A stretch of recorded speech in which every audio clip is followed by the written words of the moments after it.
we are. Yeah. I said when I first came on, I was like, well, I don't want the glasses on because that kind of like ruins everything. Because you can't see anything. But I can't see anything. Yeah, you know who this is. Oh, you found one. I was telling you earlier, I'm like, you gotta find a light bulb. And he's like, I can't find one because all we have is like those curly LED ones. I was like, we gotta have an old one around here somewhere. Who knows where that light bulb has been? Oh, that's one of ours. That's not one of the old ones. Because I said, hey, I've got an old one like up in the ceiling fan there, but who knows where the fuck how long that's been in there? It's probably. Let's like see what everybody's gross. doing. I just came in. And I was feeding the trick or treaters, and if they ring, I got to run down there and go get them. Yeah.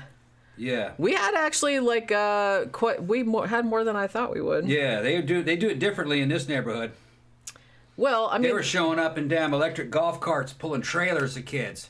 Had 3 electric golf carts, each one of them with a trailer, like something you'd carry lawnmowers on, and they were in the back. So I got swarmed there that last raid. They're hitting this whole because the distance between the houses is big.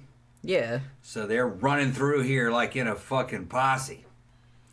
I get it. That's actually a really good idea. Yeah. You know what I mean? Yeah. Because like I said, we're kind of in a slightly rural area. Yeah. And like you said, the houses are a lot farther apart. So it's probably better to have. I didn't see a golf cart, but I saw like a pickup truck with a thing on the back that had a bunch of kids in it. What are the costumes? I didn't see them. Oh, just all kinds of shit. All kinds of shit? That's helpful. I think we got a super... Oh, thank you. No need for me too. Thank you. Nice costume. Happy All Hallows Eve. Chilling in my dad's garage for the last time. What kind of candy did you get, says Karen Robb. We got mini Snickers, like the little Snickers, and we got Kit Kats and Reese's Peanut Butter Cups. Yeah. Because that's really the only good Halloween candy. I'm not one of those people that's going to give out that cheap ass, like, fucking, hey, here are some Dum Dums and Tootsie Rolls, because fuck that noise. Nobody likes those. Yeah. Okay, just catching up with stuff. I was reading a thing earlier where they had done, like, I guess it's like a ranking of, well, it's purportedly the favorite Halloween candy in every state in the U.S., but the way they do it, the way they compile it is from Google searches, not from sales. I'm like, but yeah, that's not, I mean, just because somebody's searching for something, that doesn't mean they necessarily like it. And it's like, because some states, like the number one searched thing was like circus peanuts. And I'm like, nobody likes circus peanuts. Yeah. Okay. So it's like, I'm sure that Google search was probably what the fuck are circus peanuts or why the fuck do circus peanuts even exist? And then that counted as like a win. I don't see that. That's just that's some bullshit right there. I don't know. I kind of feel like I think some states like number ones were like Nerds or Airheads or something like that, which are kind of like fine, but I don't know. Like I said, I've always been like more of a chocolate candy person, especially for Halloween. No need for me to send a $10 super chat. Thank you very much. What do you say there? Yeah, I saw that. Nice costume. Happy All Hallows Eve. Chilling in my dad's garage for the last time. I don't know why he's chilling in his dad's garage for the last time. I don't know. Did his dad pass or something? I don't know what it was. I don't know the story behind that. I was thinking, too, that apparently, I don't see anybody around here doing it, but I've heard that a trend for Halloween the last few years is not only to, like, give out candy to, like, all the kids and stuff that are going by, but some enterprising families will also have stuff for the parents, like booze. Yeah. Like, they'll have, like, tables out front, and they'll have, like, Jello shots for the grown-ups and candy for the kids, and I'm like, I heartily endorse that. Oscar Perez asks if we have Cash App. Jenny has Cash App. I do, yeah. Yes. Yeah. And it's just under Jenny Ashford. It's under Jenny Ashford. I think. I don't use it all that often. Yeah. I just have, like, one client that uses that. Everybody else uses Well, probably has a PayPal. picture of you, though, huh? Does it? I don't know. It probably doesn't, because I don't think I ever, like, got that shit ready. You know what I mean? Right. Because it's kind of like, I only just got it because one person was like, I don't have PayPal, or I don't use PayPal, or whatever. And I had to do Cash App, so I have it on my phone, but I don't remember if it's all set up or anything yet. All right, I hate to say it, but I have to put my glasses on so I can read everybody. Because honestly, like, all the chat just looks like a little white squiggles. Yeah. Man. I'm going to make another drink here in a minute. Bitch is so blind. I'm so blind. I need to get some contact lenses. I don't have any, like, fucking See, that doesn't look too bad, I guess, but it looked a lot better without it. I was really happy because I did like the makeup. This is like you can always do what I do when I'm not reading. I just take it back off. I know, but it's kind of a pain. Okay. I always kind of feel like when I can't see, like all the stuff is going on there, and I'm like, I'm missing stuff. But no, what was I gonna say? Oh, it took me like this is so stupid. Like when I did, you remember other day when I did the sugar skull makeup. Mm-hmm. I seriously did that the first time, and it was like perfect, and I was just kind of like, "Woo, go me!" Right? Yeah. And then this one, I said, "Okay, well, I'm gonna do kind of like a Red Queen type of situation because I already had this dress and I had red. I have red everything. Yeah. So I said that's not really like a specific thing, but I said I'm gonna do that. Do you know how many fucking times it took me to get this goddamn makeup right? It's just, I do like 5 times, like maybe more than that. I think like 5 or 6 times. Like I kept fucking it up, and I had to like take it off. What you doing down there, Hooky? I was getting so frustrated. Make it a drink. And I have a thing, too, where every now and then, I don't know if this is allergies or whatever this is, but I've had it since I was a kid, is that every now and then there'll be a day when I wake up and one eye, it's not always the same one, and one eye will just not stop watering. So, like, all day I'll have, like, just tears coming down, like, the corner of one eye. So, when I'm trying to put makeup on, it's... obviously like all the liner will come off like in one corner. It looks really shitty, and of course today was one of those days, so that didn't help either. So I'm like sitting there trying to like blot it and then like put powder over it, and then it would water again, and I'm like, God fucking damn it. And then I'd put liner on it and the liner would all rub off, and I was getting really frustrated. Luckily I started really early, so because we weren't sure initially. Because I said normally it's Sunday and we would do a matinee and we would do it at 3, but I was kind of like, well, it's like I don't want to do one that early because I wanted to like think of some kind of costume to wear, and I was like, well, maybe we could do it at 4 because then it would be like before everybody goes trick or treating. But then Tom's like, yeah, let's do it after trick or treating because then we can drink and we can have like kind of an adult Halloween party. And I was like, yeah, I guess so, because it's not like we had anywhere in particular to go tonight. So that's that. I mean. Might watch some horror movies later. We watched Carrie last night, actually, because I just bought it on Blu-ray. And I kind of wanted to watch Midnight Mass, the Netflix series, because everybody's telling me about that. And I got to go to the theater and see Last Night in Soho, and I got to see Antlers. So maybe we can go tomorrow. We'll see. Or something. Yeah. I gotta go see them. You know what I mean? I kind of feel like, we could have gone last night, I suppose, but it probably would have been really crowded. Mm-hmm. As I said, saw the Paris Hilton movie yesterday. I don't know what the Paris Hilton movie is. The Paris Hilton movie? There was a Paris Hilton movie? What, the one with, was it House of Wax? Are we talking about the old one? Come here, Pookie. What's the matter, Pookie? She's like, there's not enough room up here. She was mad because Tom took her chair. I took her chair. She was sleeping in the chair. Well, earlier she was sleeping on this keyboard. Yeah. So I was like, I hate to tell you this, Pookie, but you're going to have to get your little fuzzy butt off of there. I don't know. She really, really likes to sleep on keyboards. How do you feel about it, Poke?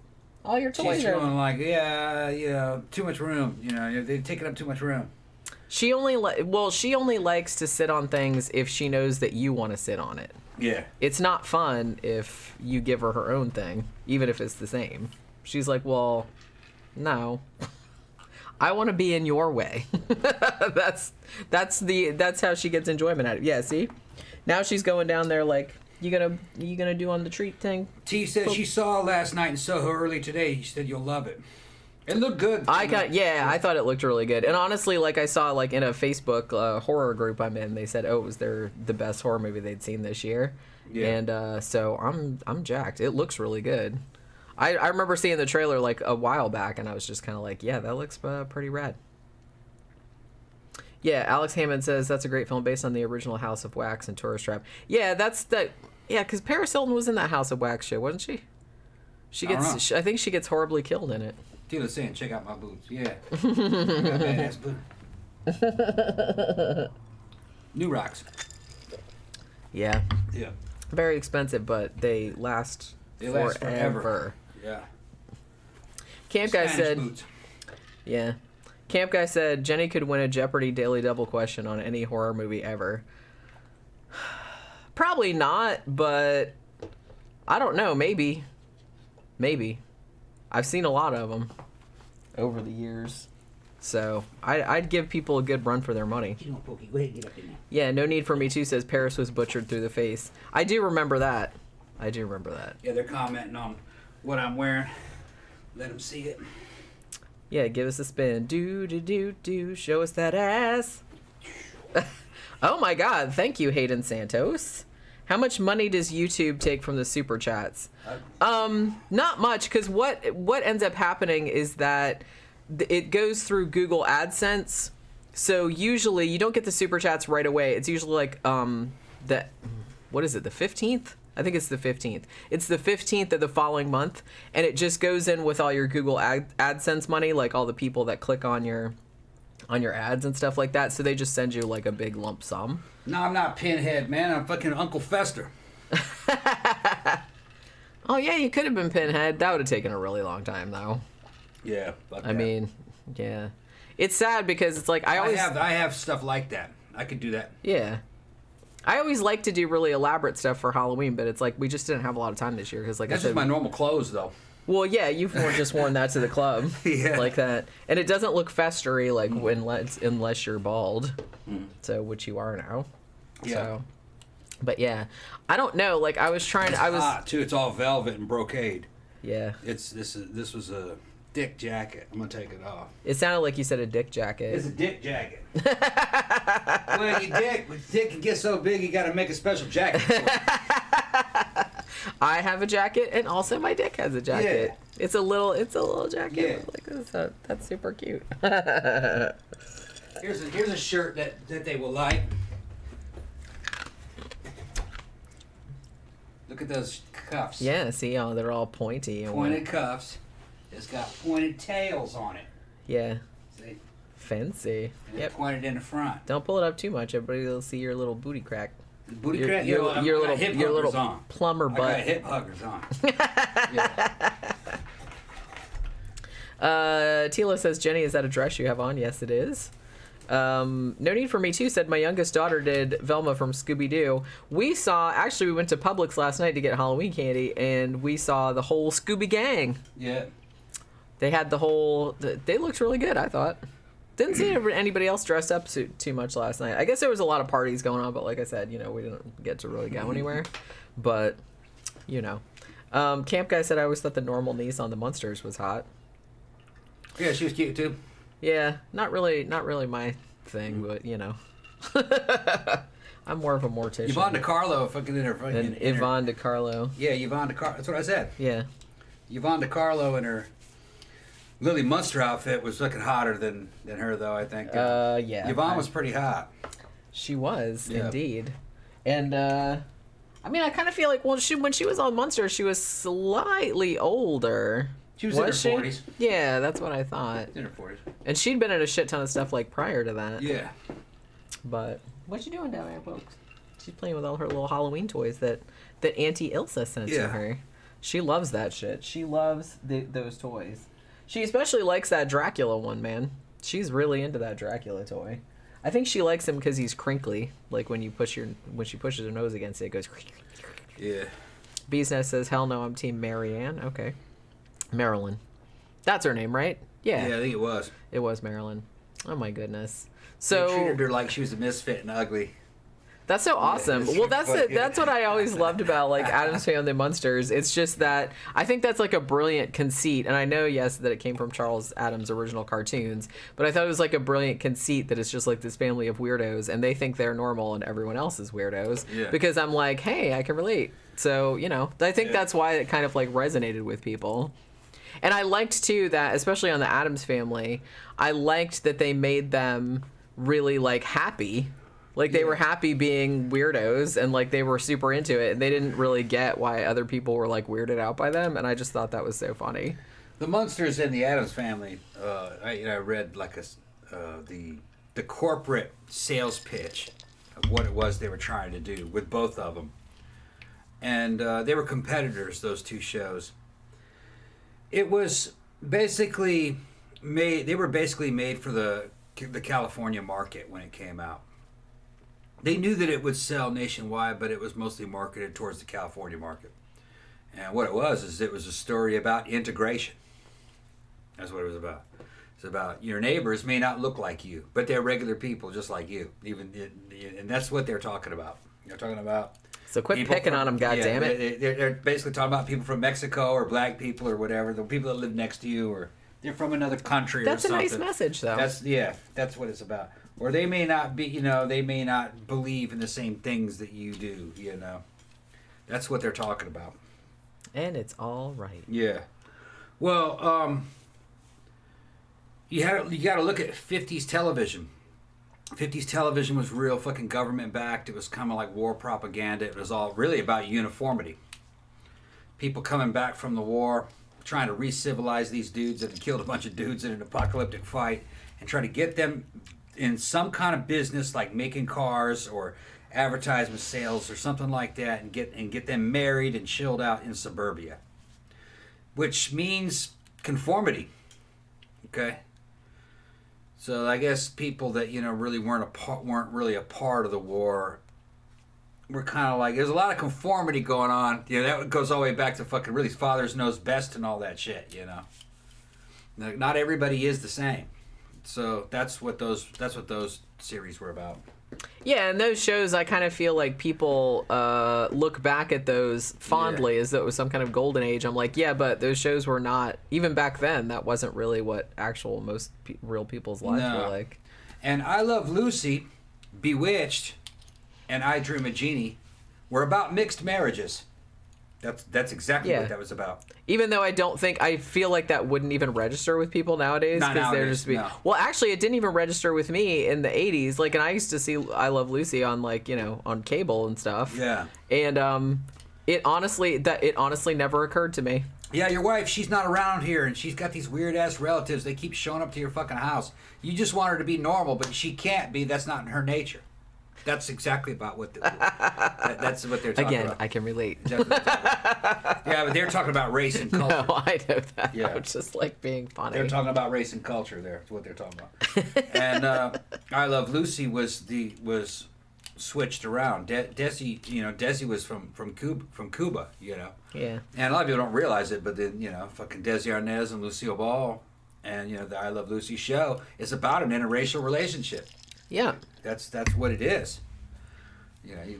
Today you wouldn't think that Hispanics are, a different race. That's what I mean. Like I said, ethnic group. In the 80s, that literally never occurred to me. Yeah. Well, that's what it was. It just didn't. I don't know. It just didn't register that they were different races. Yeah. I don't know. And he spoke Spanish and shit. Yeah. Which, like I said, I was just kind of like, okay. And I grew up in like kind of a rednecky area, but even in the rednecky area I grew up in, people didn't notice it. It has to do with how it has to do with how it's presented. Yeah. And Ricky was a cool dude. He was a good-looking dude, and he fucking was an entertainer, and based on Desi Arnaz. It was basically kind of like Desi Arnaz playing himself. It's kind of how that was his background also. So, he was approved of. And that opened the door for, integration. Ethnic integration and racial integration. I think we had a little hiccup which had been going on anyway. It's just that Hollywood and television at the time was kind of like the approval mechanism to normalize it. If you saw it on TV, it was okay. Even Danny said so. See, he saw it on the television. They knew what they were doing. Cannibalism. It's okay. I saw You it on mean television. they ate each other up? Yeah. Which one going time? Where do you want to go, Pope? No, she's just pretending like she wants to go outside. She's like, no. She hasn't been freaking out too much, like from all the doorbell ringing and stuff like that. Yeah. She keeps like sitting up and being like, "What's all that noise?" She knows it's not a normal day. She's used to seeing us dressed like weirdos, though, so she didn't even bat an eyelid. Let's see. Tila said all those movies back then with names like Them, It Came from Outer Space, LOL. Yeah, Fear of the Other. Yeah, that's honestly like H.P. Lovecraft built his whole entire fucking career out of that. Of disguising his hatred for people who weren't him as like various other monsters. Yeah. Poor old HP. He was He had a stick so far up his butt. He was a sheltered dude. Yeah, a little bit. He's a fascinating character, but and he wrote some awesome shit. But he had some issues. Lovecraft was racist against white people. He was racist against pretty much everybody. Right. Yeah. That wasn't him. Yeah. That wasn't from descended from English royalty. English, pretty much. Yeah. If you're not an Anglo. Oh shit. You're from Ireland? Oh, you beast. Well, yeah, because it's weird to think about now because I said, everyone's like English, Irish, what's the damn difference? But nowadays, but back then, the Irish were considered way not almost like a different race too, which is crazy. Yeah, they fucking bad history there. Read up about all that shit. Yeah, that's insane. Well, even when they first came here. Yeah. You know what I mean? Yeah, a lot of people fucking don't realize that that the Irish when they came here were basically slaves, basically. A lot of them were, some indentured servants. Slaves, a lot of them, some of them essentially sold themselves into slavery to get passage over here. The difference between an African slave is that an African slave is worth money, okay? An Irishman wasn't worth shit. He was like a debt. You're like, I mean, they were fucking, they meant it when no dogs and no Irish allowed. Because they didn't speak English, most of them, when they showed up here. They spoke Gaelic. And they were just described, if you see how they were described in the newspapers of the time, little monkey men, whose men were good for nothing but crime, and their women good for nothing but prostitution. That's nice. That's literally what they were fucking saying about them. That when they were around, you had to fucking nail everything down. They'd steal everything. They'd drink the place fucking dry. They'd fight. Well, that's true. Yeah, they'd fight. They would knife people and shoot people at the drop of a hat. That they were all just ran around in gangs. And there was probably a lot of truth to it at the time. But one of the priorities, now if you look, I don't know if any of you people who are not Americans who are listening, if you actually look at the demographics and studies that have been done, it's some kind of amazing percentage. Well, first of all, there are more people of Irish descent in the United States than there are in Ireland. I think there might be, yeah. Yeah, they are. They when they got here, they grew like weeds. They also, almost none of them carry Irish last names because it was a priority to change your name to an English last name as quickly as you could, to try to get rid of any kind of Irish heritage in you. You didn't want to carry that with you because it was like a stigma. So there's just... And then I saw a fucking study that was done, and they said that there's something incredible, 70% of all Caucasians in the United States are mostly Irish. When it comes with their genetic makeup. Well, there was a massive immigration of them. Yeah. And they just took over. They were, especially during the 1800s, in the very early 1900s, they were kind of like the illegal immigrants of the day. Kind of like these people come from Central and South America. They just fucking flooded the United States with them. And not for good reasons. It was just to use them up. And most of them didn't live. If you actually look at the history of what happened to them, most of them didn't survive one generation. Most of them didn't reproduce. Along those railroad lines, they'll find, even to this day, mass graves with fucking thousands of dead Irish all fucking shot up with bullet holes. And right along with them, Chinese. And with no explanation. And I can imagine what the explanation probably is. Yeah. And people don't realize that in those days, corporations were fucking more powerful than the government, and they probably still are now. But the railroads of the 1800s had the power to sentence employees to death. Yeah, pretty much. And they had their own courts. They had their own private armies following the fucking construction crews. If there was any labor problems, they fucking mowed them down and just buried them fucking. The hell with you wanting to get paid enough to pay rent. Fuck you. There's no telling what happened. There were just some kind of labor uprisings, probably working dudes near to death or not paying them on time.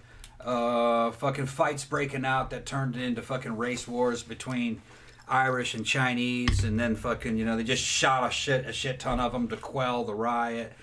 And a lot of there's all kinds of shit that happened back in the 1800s and even the 1900s that people of today just wouldn't believe. They're like corporations sentencing people to death. Yeah. Well, yeah, they had a shit ton of money, so. Yeah, the whole story of the Pinkertons would probably blow a lot of people's minds. We still need to do a show about that one of these days. I keep putting it in the poll, but it never wins. Today you got CIA and FBI and maybe like contractors and then intelligence contractors. In the 1800s, they didn't have even a secret service. That was all done by the Pinkertons, which was a private mercenary group. And they hired anyone who was talent, including women. If they were prostitutes that could talk their way into a man's pants, they'd hire them. They'd fucking, they assassinated people. They fucking hunted people down. They fucking toppled enemy corporations inside the United States that was a threat to somebody. They did all kinds of weird shit. They protected the president. They protected fucking gold shipments. They did all kinds of shit. They were mercenaries. But they were the blueprint for the CIA. CIA, FBI, and the Secret Service. Yeah, because they didn't really have that. They didn't have that then. So they used these guys. And fucking like half of them would be considered to be convicted felons, because a lot of the talent was guys that fucking got in trouble and fucking did prison time, and they had special talents and they would go to work for the Pinkertons.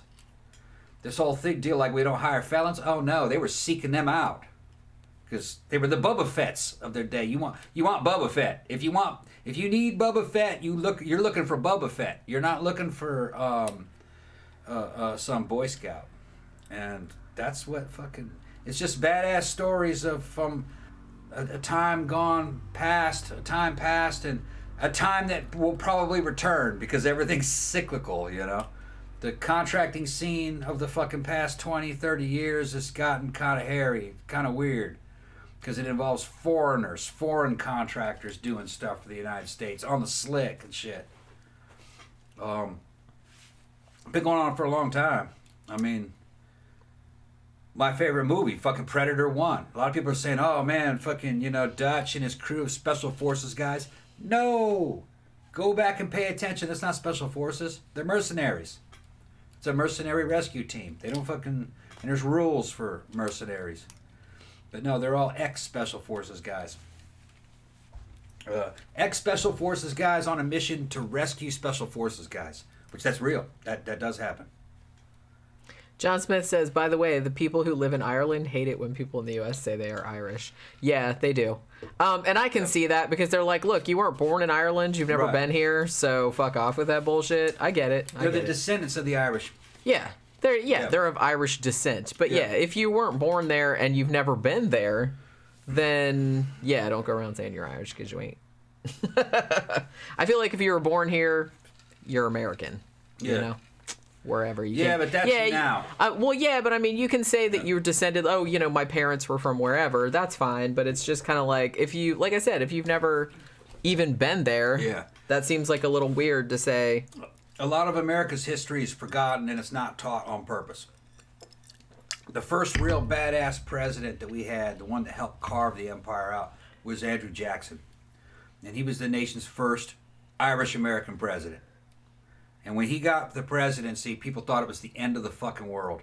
He had huge parties out in front of the White House where he was giving out free whiskey, and all the fucking Irish would show up and they were drunk out in front of the White House lawn. He was dueling dudes to the death and shooting them fucking with pistols and shit. But he was actually quite sensible. He was a lot more sensible than people. You can read his writings and things that he said and laws that he passed. It made sense at the time. But during the time of Andrew Jackson, for the first time, the American Army's ranks swelled to a power that was to be reckoned with.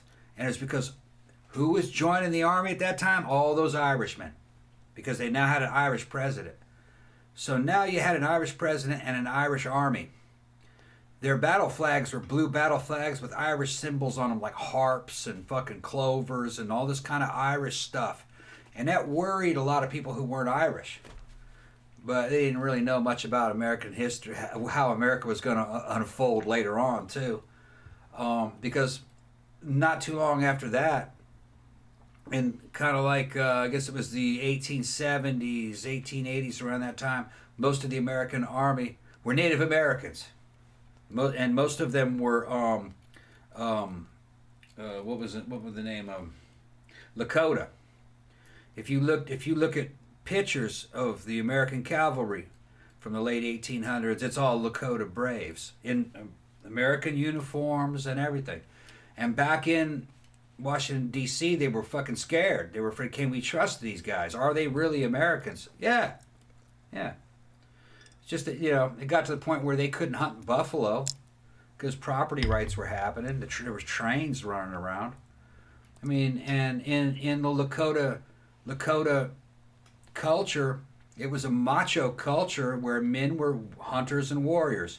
They couldn't really hunt like they used to because agriculture was coming in.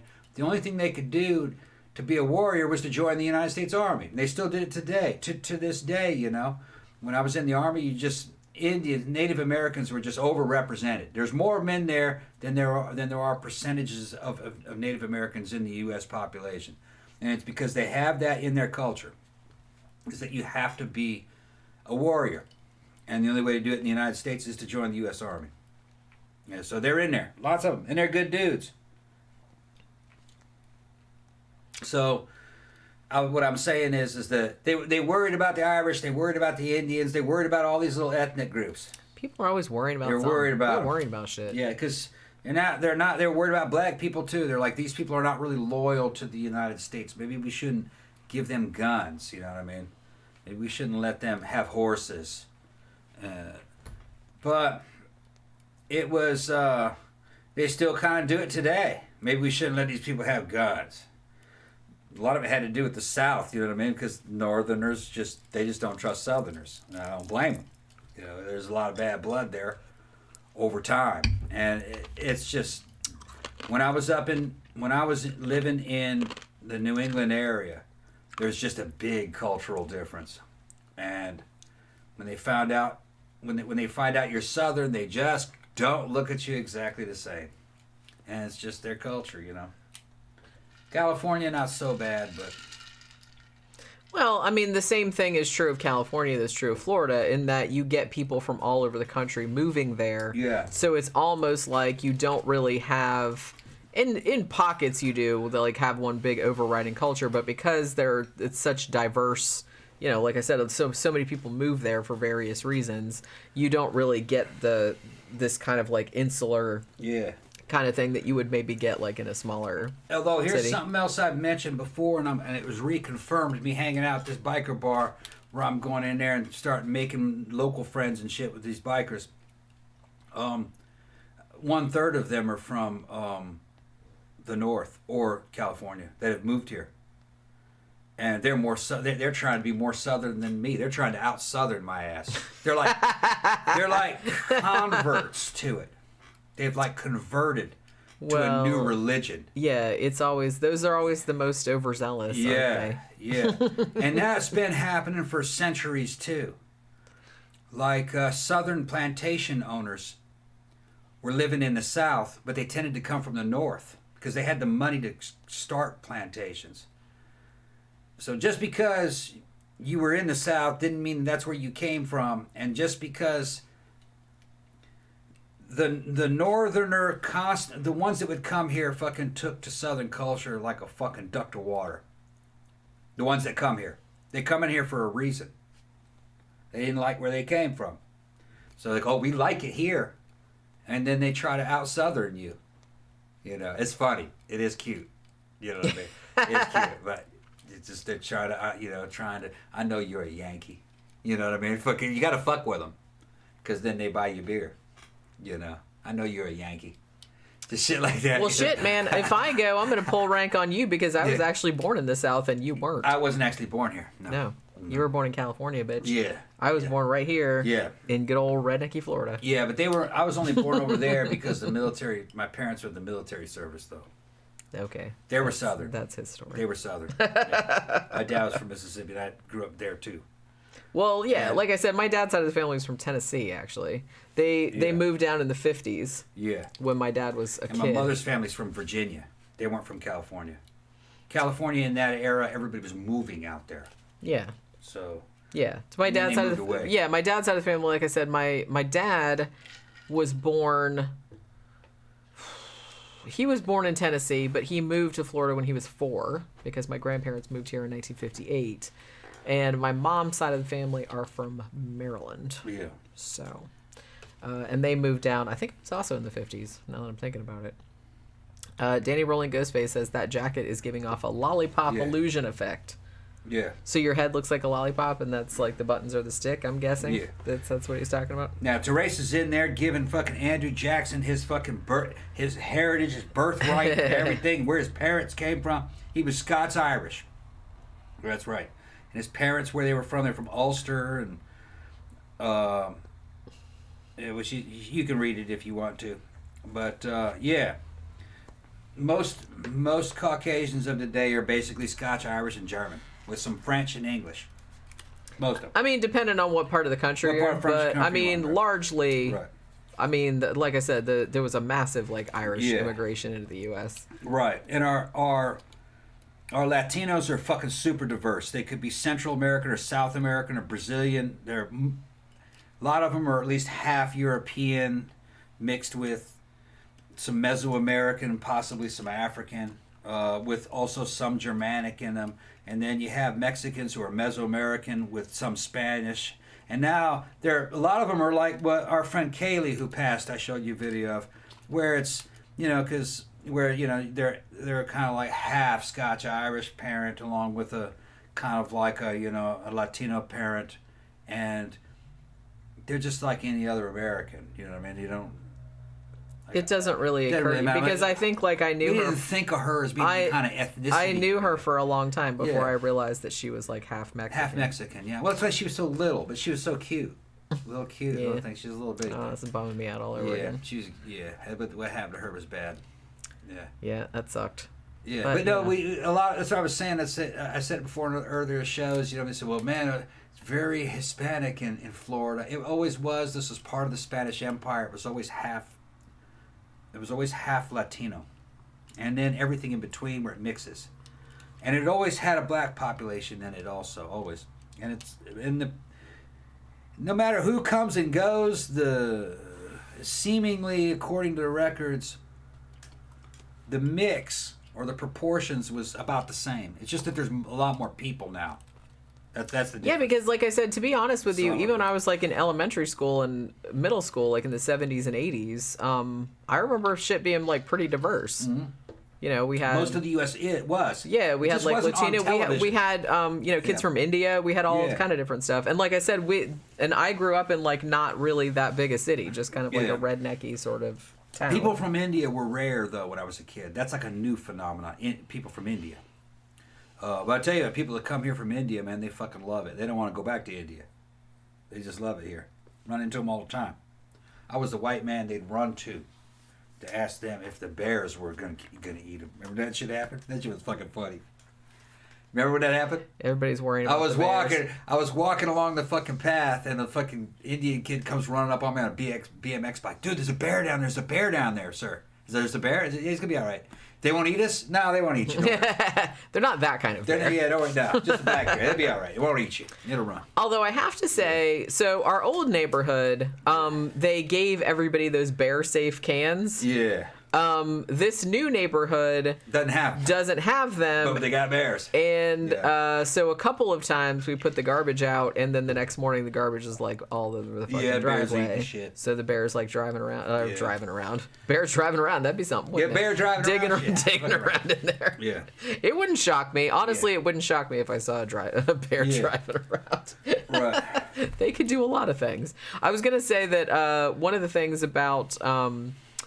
Well, it's kind of like the big Irish immigration and everything like that. That might be one of the things that, because that's kind of where the whole Halloween thing came from. Yeah. And so that's why, although ironically, it's a lot bigger now than it used to be. But I remember when I was going back and forth to the UK, like back in the 90s, and they had Halloween there, but it wasn't like a big deal. Like in the US, it's a big fucking deal. Yeah. It's like second only to like Christmas. Yeah. Like, people spend billions of dollars. There's parties everywhere. It's this big, huge thing. It's Samhain, but it's like an Americanized Samhain. Yeah, but I feel like in the UK, it's still not really that big of a deal. I haven't been there in a while. You know where it's a big deal, though, now? Japan.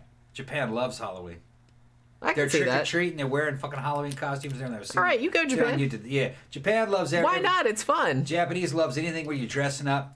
Yeah. I've seen some weird shit where they don't know much about Christmas or Christianity. They don't really know. They don't know the difference between Santa Claus and Jesus that much, really. They know that They know that there's a Santa Claus and trees, and then they know that there's nativity scenes. But I saw one Japanese scene where they had the nativity scene, and in the nativity scene was a crucifix, and crucified on the fucking cross was Santa. I've heard about that. See, I thought that was an urban legend because I thought that was an urban legend that's been going around since the 80s. No, it was in Japan. They had that. But they had Santa it might be. Yeah, I've heard. Yeah, I've heard that. But like I said, that's fine. I mean, Christmas, like I said, if you want to celebrate Christmas, you don't have to be a Christian. I'm not. Yeah. So it's like, and I love Christmas. Yeah. Fuck it. It's just celebrate whatever you want, and you can celebrate it however you want. Mm-hmm. If you just want to take those, we're just going to do a tree and presents and shit like that, then fucking do that. No one's, there's no fucking Christmas police. There's no Halloween police. I know some people get all fucking head up about it. I was reading another article too that they were asking, like, what age did you stop trick or treating? Okay, she's asking for the green ones. Okay, I'm gonna open them up for you. Look at her face. She's looking up like, huh? Open up. Yeah, I'm gonna open it for you. She likes to switch out, like, between the catnip and the tasty human. She goes right to the box she wants and starts pawing it. She's like, the green one. She's like, here. This one. She asks for the flavor that she wants. And she's like looking like, I'm coming right out of there. There you go. There. I poured like little piles of treats like all over this office, and it's like she'll eat one or two, and then she leaves a bunch of crumbs. I gotta come out here and vacuum. I know. She's leaving. I got a really good carpet shampoo. But I was, so I was reading this article about, what age did you stop trick or treating, and I'm just kind of like.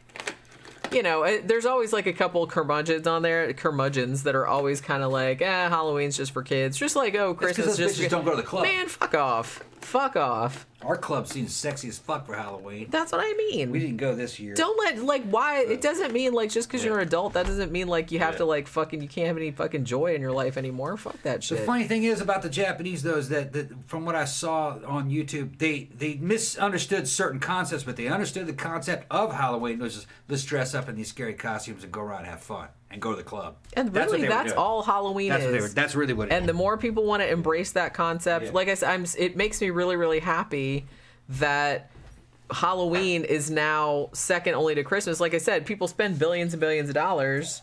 And I like now, because when I was growing up, like Halloween was a big deal, but it was mostly a kid thing. Like, the kids, and you go trick-or-treating and you get candy and blah, blah, blah. They had parties and stuff, but I feel like it wasn't as widespread. Now it's like you see adults dressed up like all the time, and it's like not that weird. Yeah. So, like I said, why not? Like, just because you're an adult doesn't mean you have to be like a miserable old fuck. You could just have a good time. No one's gonna like take your adult card away. Like I said, there's no fun police.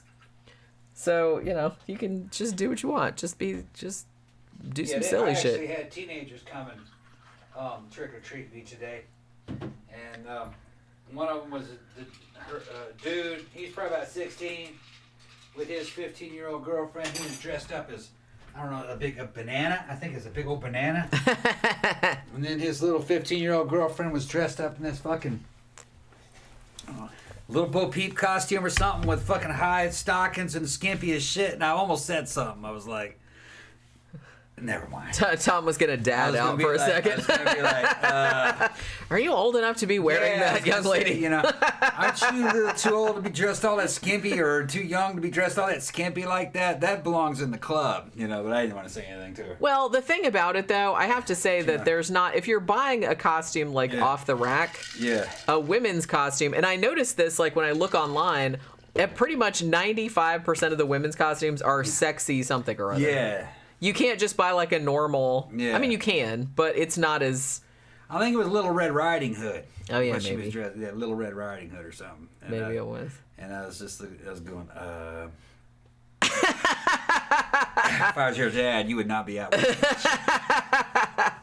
That's what I said. Tom like dad it out. Yeah, I don't know. I don't have a problem. It's like, obviously, you don't want to see an 11-year-old girl run around in that shit. Yeah. That would be a little weird. But I don't know. I feel like if you're a teenager, it's probably, I don't know. I don't have kids, so it's hard for me to say. It's not advisable, probably, because there's a lot of perverts out there. But this is a higher ed neighborhood, though. Once you get to like 15 or 16, I'm not gonna like say anything about it. Like I said, it'd be different if they were like 11. That would She knew what she was doing. That's yeah. I mean, you know. She was trolling the neighborhood. Her and her boyfriend, they were trolling. Yeah. Banana Man and fucking Banana Man. Looked like a man, Banana Man and fucking Little Bo Peep or whatever it was, fucking Little Red Riding Hood. I kind of feel like you know what, if you put the effort into a costume and you want to trick or treat, I don't give a shit if you're 80 years old. If you got a costume on, you can have some candy. Yeah. Halloween's fun. It's for everybody. It's a free candy thing. Like I said, you're making an effort. Now don't like show up at the door just fucking in your just regular ass clothes. That's lame. Yeah. But if you have a costume on, I'm not mad about it. Yeah. Do you guys know that song? My sister put it on a Halloween mix for me a long time ago. It's like a psychobilly song. It's called No Costume, No Candy by the Swingin' Neckbreakers.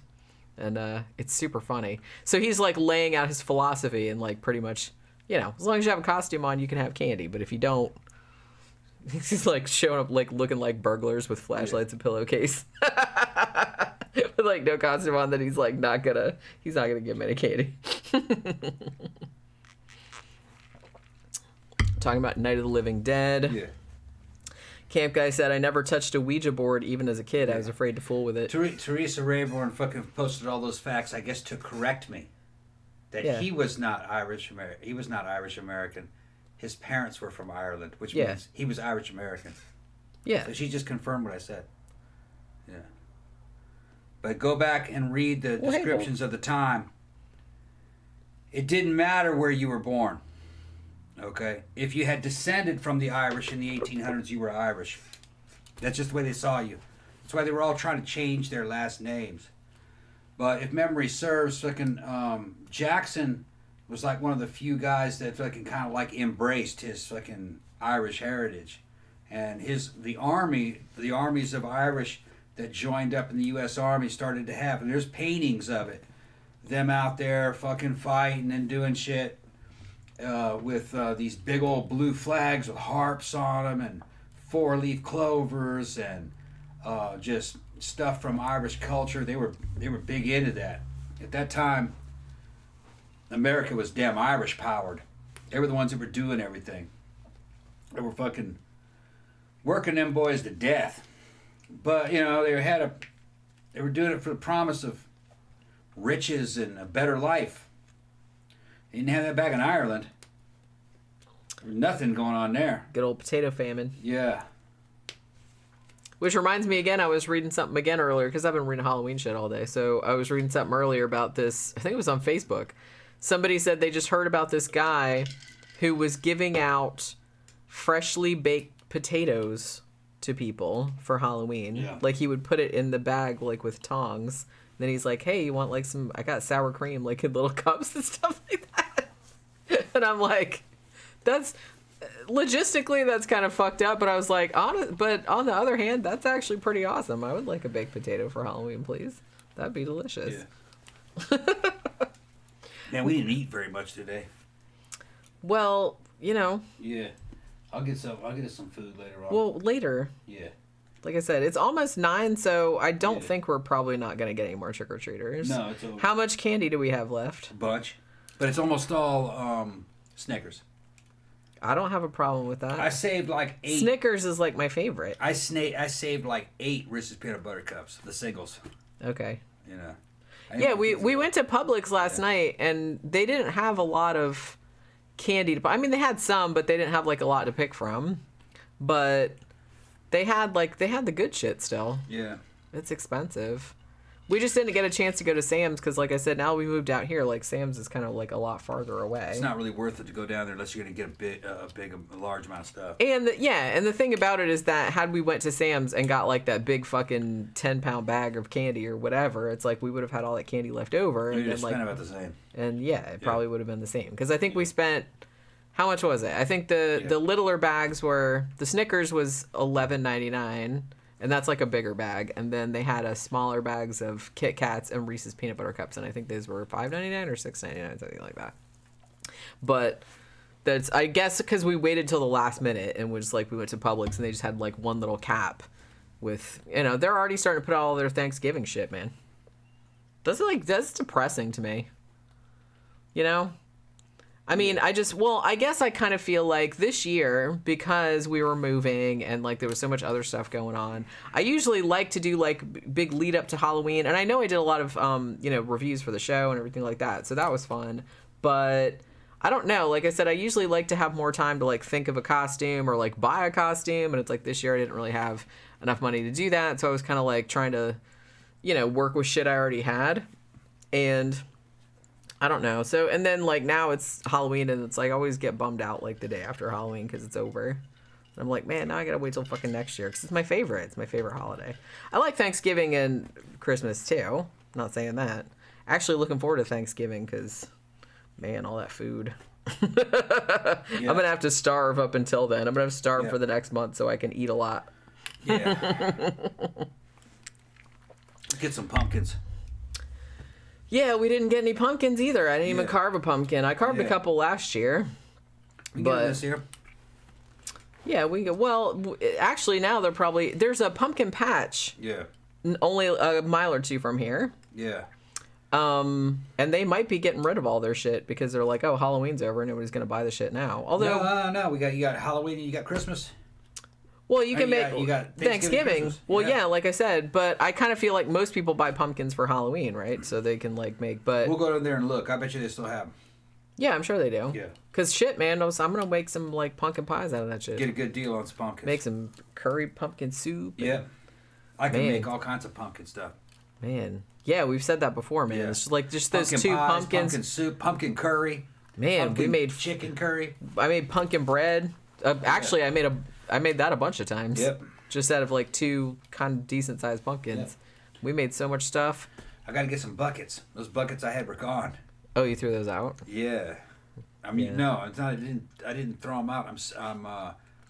I'm storing dry beans in them. Oh, okay, I gotcha. I got a bunch of pinto beans in there. Might be time to rotate those pinto beans though. Yeah. I'll make some refried bean filling. And all right. Freeze the rest of it. Yeah, I'll probably do that. Tila says Halloween decorations and candy all half off tomorrow, y'all. Yeah, oh yeah. You know what, though? Here's the thing, and this is going back to what I was saying about Halloween being like a massive fucking deal in the U.S., is that I watch a lot of those, Halloween decor haul videos, like Jade the Libra and Voltaire does them and stuff like that. And one thing that I've noticed is that when they go around to all the places, they usually go to like Joann's and Michael's and Spirit Halloween and like all the and Home Goods and all those kind of places. They're like, you really have to get there early in the season because there's a whole subculture of people that keeps track of whatever lines of Halloween products are coming out that year, and is like, as soon as they put the shit on the shelves, they go in there and get it. So you really have, so they'll put on their website, it's like, this is the line that we have this year, we have this, that, and the other thing, and people will just be waiting, and they'll keep going back to the store, is it out yet, is it out yet, is it out yet, and it's not, but then the second it comes out, it sells out. So I didn't realize that there's that many people that are like so into like collecting all the I mean, that's awesome. I just didn't know that it was that much of a thing, that it sells out every year. And because, like I said, Jade the Libra, she usually stops doing the decor videos sort of halfway into October. She's like, because by that time, like, everything's been cleaned out. Everything's just like, everybody's bought everything and there's nothing good left. It's just really kind of picked over, which is crazy. But like I said, I like that. I like that everybody's like super into Halloween nowadays. Who Voltaire is. T, I'm good friends with Voltaire's ex-wife, Tanya. He seems like a nice man, Voltaire. Yeah. Tanya was crazy. But I love Tanya. Tanya was fucking funny. Tanya. Her name was Tanya Fournier. She was this girl that worked for Chanel. She looked like a model. This is back in the day when we were up in Boston. And she was pen pals and like this famous dude that we had back in the day had a huge crush on her.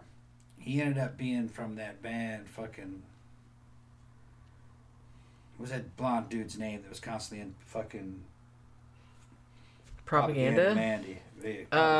Shit. What? John? Dave Koviak. Oh, yeah. That's his name. His name was Koviak. Who was like this super hot goth dude that all the fucking goth girls were fucking chasing after. John Koviak. That's I remember those pictures. John of him. Koviak. Those pictures were like iconic. Yeah. So John Koviak was all into her, and then they didn't live near each other though. But they were writing letters and shit. And the Voltaire thing happened after I fucking left Boston, so I didn't know that was going on. Then I found out later that those two had gotten married. Voltaire. It's funny though. And then they got divorced. I ran into Voltaire up here in Orlando. He was fucking up the DJ booth with a friend of mine, and I said, Voltaire, man, nice to meet you, bro. He says, I'm a friend of Tanya's. He's like, Tanya Fournier? I said, yeah, that's my girl from back in Boston, man. Fucking nice to meet you. And he's like, yeah, where is she? He's like, I don't know where she is. Actually, I think I did know where she was. I think she was in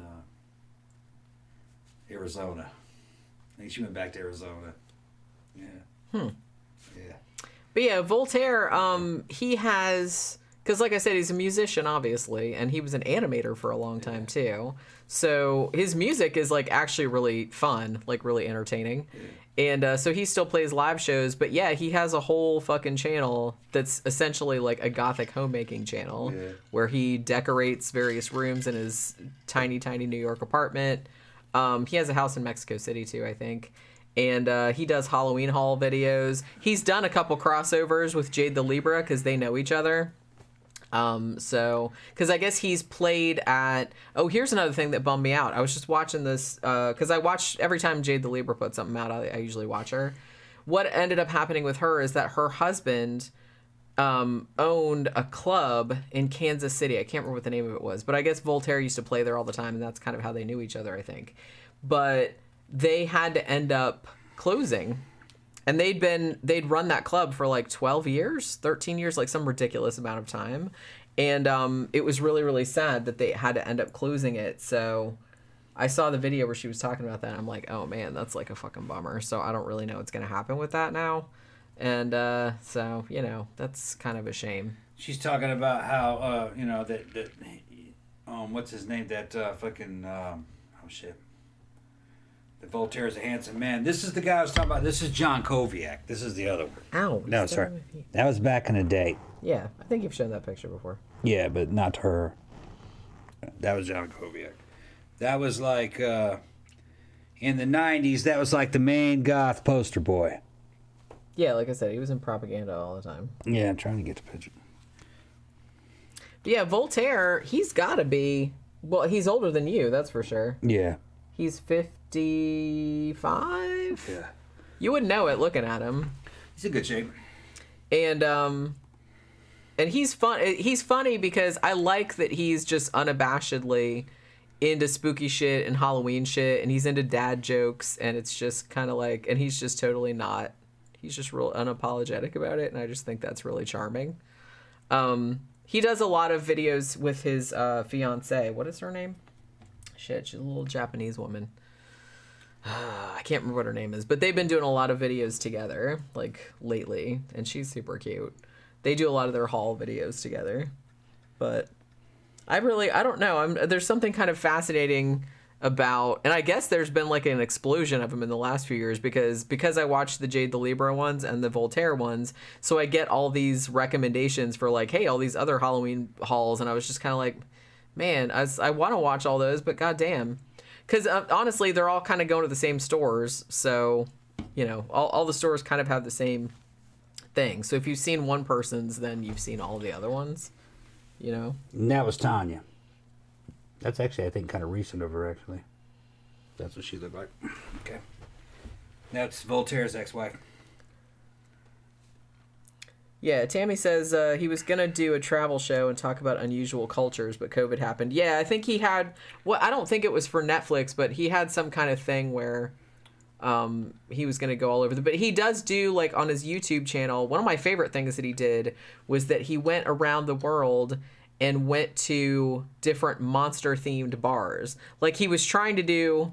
And he kind of succeeded, I guess. He wanted to find a restaurant or bar or something like that somewhere in the world that was themed around a particular Universal monster, and he wanted to do, like, all of them. And he did pretty good, I thought. Like, so he found, like, a mummy one and a Wolfman one and all this other... And like I said, they were in countries you wouldn't necessarily associate with that. Like, one was, like, in the Philippines, and, like, there was... You know, it was just, like, crazy. But I really, really liked that. Because I really like it when people go whole hog into the fucking... monster-themed bars, man. I love that kind of shit. Tila's first name is Tanya. Didn't know that. I feel like for a long time she was cagey about telling us what her name was. She's cute. Yeah, Tammy said, yeah, I could see him doing that. He's really engaging and goes to out-of-the-way places. I like, too, that he seems real supportive of... kind of like local artists and stuff like that. Like he always seems to kind of go to their shops. I particularly, like I said, he does a lot of stuff in Mexico because he has a house in Mexico City. And the couple of goth stores that he went to there, there's a bunch of them there. No, What's the matter, Pope? now she wants the one out of the black box. She's like, I would like the Tasty Human. So now you want the Tasty Human ones? Okay. Yeah. I think she likes the Tasty Human ones better, but she likes to switch them out. Maybe she forgot what color was what. Did you forget that the green ones were not Tasty Human? See, that's what I thought earlier. Yeah. She's looking at me like, do it. Okay, open it. What's taking so long? Open it. Come here. She's like, I wish I could open it, but I can't open it. She does try to open it, but she can't get it all the way out. There they are. She's just like looking. Yeah. You're looking at it from afar, huh? But you don't understand it? She's like, what? No. There it is. Pookie's like... You understand it. Pookie's constant facial expression is one of, like, abject surprise. She's like, what? What? Yeah. What is happening right now? That's what happened. You're so crazy. Yeah. You're goofing around, aren't you? Yeah, she's a goof. You're goofing around, aren't you? There they are, right there. She's like, She's like, huh? What? You saw it happen. It's right here. You're smart, Pookie. Come on. See? I'm gonna put this one there, and this one there. See? 2 piles. See? That one and that one. There you go. She's like, now I'm just confused. Aw, poor Pookie. What's the matter with you? She's planning ahead. Yeah, because one thing that she does. She's going over there. Yeah. No, she looked at it and then she walked by. She's planning ahead. Yeah. That's what she does. She likes to have, because like I said, we leave some treats for her on like a little dish. Yeah. Like before we go to bed. And if there aren't enough there, she kind of like will come up like on the bed and be like, burr, burr, burr. Yeah, like, and then she'll run over there and then run over there and like stand by it and be like, there's not enough treats on here to like last me through the night. I don't want to have to wake you motherfuckers up. Yeah. So, and then you put them there and then she doesn't eat them. No. She just looks and be like, okay, that's acceptable. Yep. And then she runs off. What's so fucking funny is that over the day, the pile will get smaller and smaller. But they will almost never will they be totally empty. There'll always be one. She'll leave one left. Yeah. Because just in case. Just in case, like I'm not gonna get any more. Just in case, then I'm just gonna save this. I'm gonna have this one. Last. This the fucking I mean. She is smart. Very plan ahead. Yeah. At least I got one left. I know what you're thinking, Poop. Tila says, "Show the box." These are the Temptations. Tasty Human. Yep. Chicken liver and beef flavors. I mean, I didn't even notice like that the cat is like with the cauldron with like an arm and a leg sticking out. Good on you, Temptations. I love it. I love that they went there with the cat eating the human thing. But like, yeah, it's super funny. I love too that it says on the back that there's not actually any humans in it. Like, don't be alarmed. And then the other one, Elsa sent us these from Chewy. This other one's creepy catnip. Yeah. So look at that cat, it's just like floating. That's really weird. What? So scary. And for a second, wait, it almost looks like that mouse is gonna stick a pickle up his butt. Is that what's happening? Hold on a second. I think that might be what's happening. What do you guys think? Doesn't that look like he's gonna stick a pickle up his butt, and that's why he's like being like, "Oh no, you don't, fucking mouse." Yeah, that's funny. That's funny that Tila likes fucking goth stuff now, and Voltaire. I always liked Voltaire. He's super cute. Like and all of his songs are like funny as shit. He's actually like a really good singer, and he's like a really good lyricist. He's kind of like the gothic Morrissey. No, he's not mopey like Morrissey. He's funny, but not goth culture. And he was kind of self-effacing for a while. I mean, I haven't heard a lot of his new stuff, but I thought he was pretty cool. I mean, everybody who doesn't love When You're Evil? Yeah, or Brains. That's true. That was on The Grim Adventures of Billy and Eddie, right? This is fucking ridiculous. One of my favorite songs of his is called God Thinks. Yeah, God Thinks. What God Thinks. People telling other people what God thinks. Yeah, that's a funny ass song. Yeah. I can't remember what album it's on. I have a couple of his. I have The Devil's Bris, and I have Boo Hoo, I think, and a couple of other ones. I need to see fucking Tila's goth face, man. I want to see your goth face. You need to go get you a gothic outfit.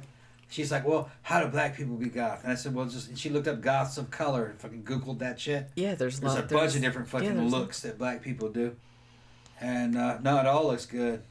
It all looks good. It just depends on whatever style. I kind of feel like if it's done right, goth looks good on everybody. Yeah. Even old people. Yeah. Maybe that's why there's so many old motherfuckers. Goth always kind of had an ethnic quality to it too. Like, originally it was white people, so it kind of had a European flair to it from, like, Hammer horror and fucking European Gothic styles and stuff. But, when you look at stuff that the Japanese are doing, they're doing, like, a Japanese version of it with kimonos and the Japanese makeup and almost kind of like a kabuki. Any ethnic culture can manifest itself in its Gothic form. You can yes.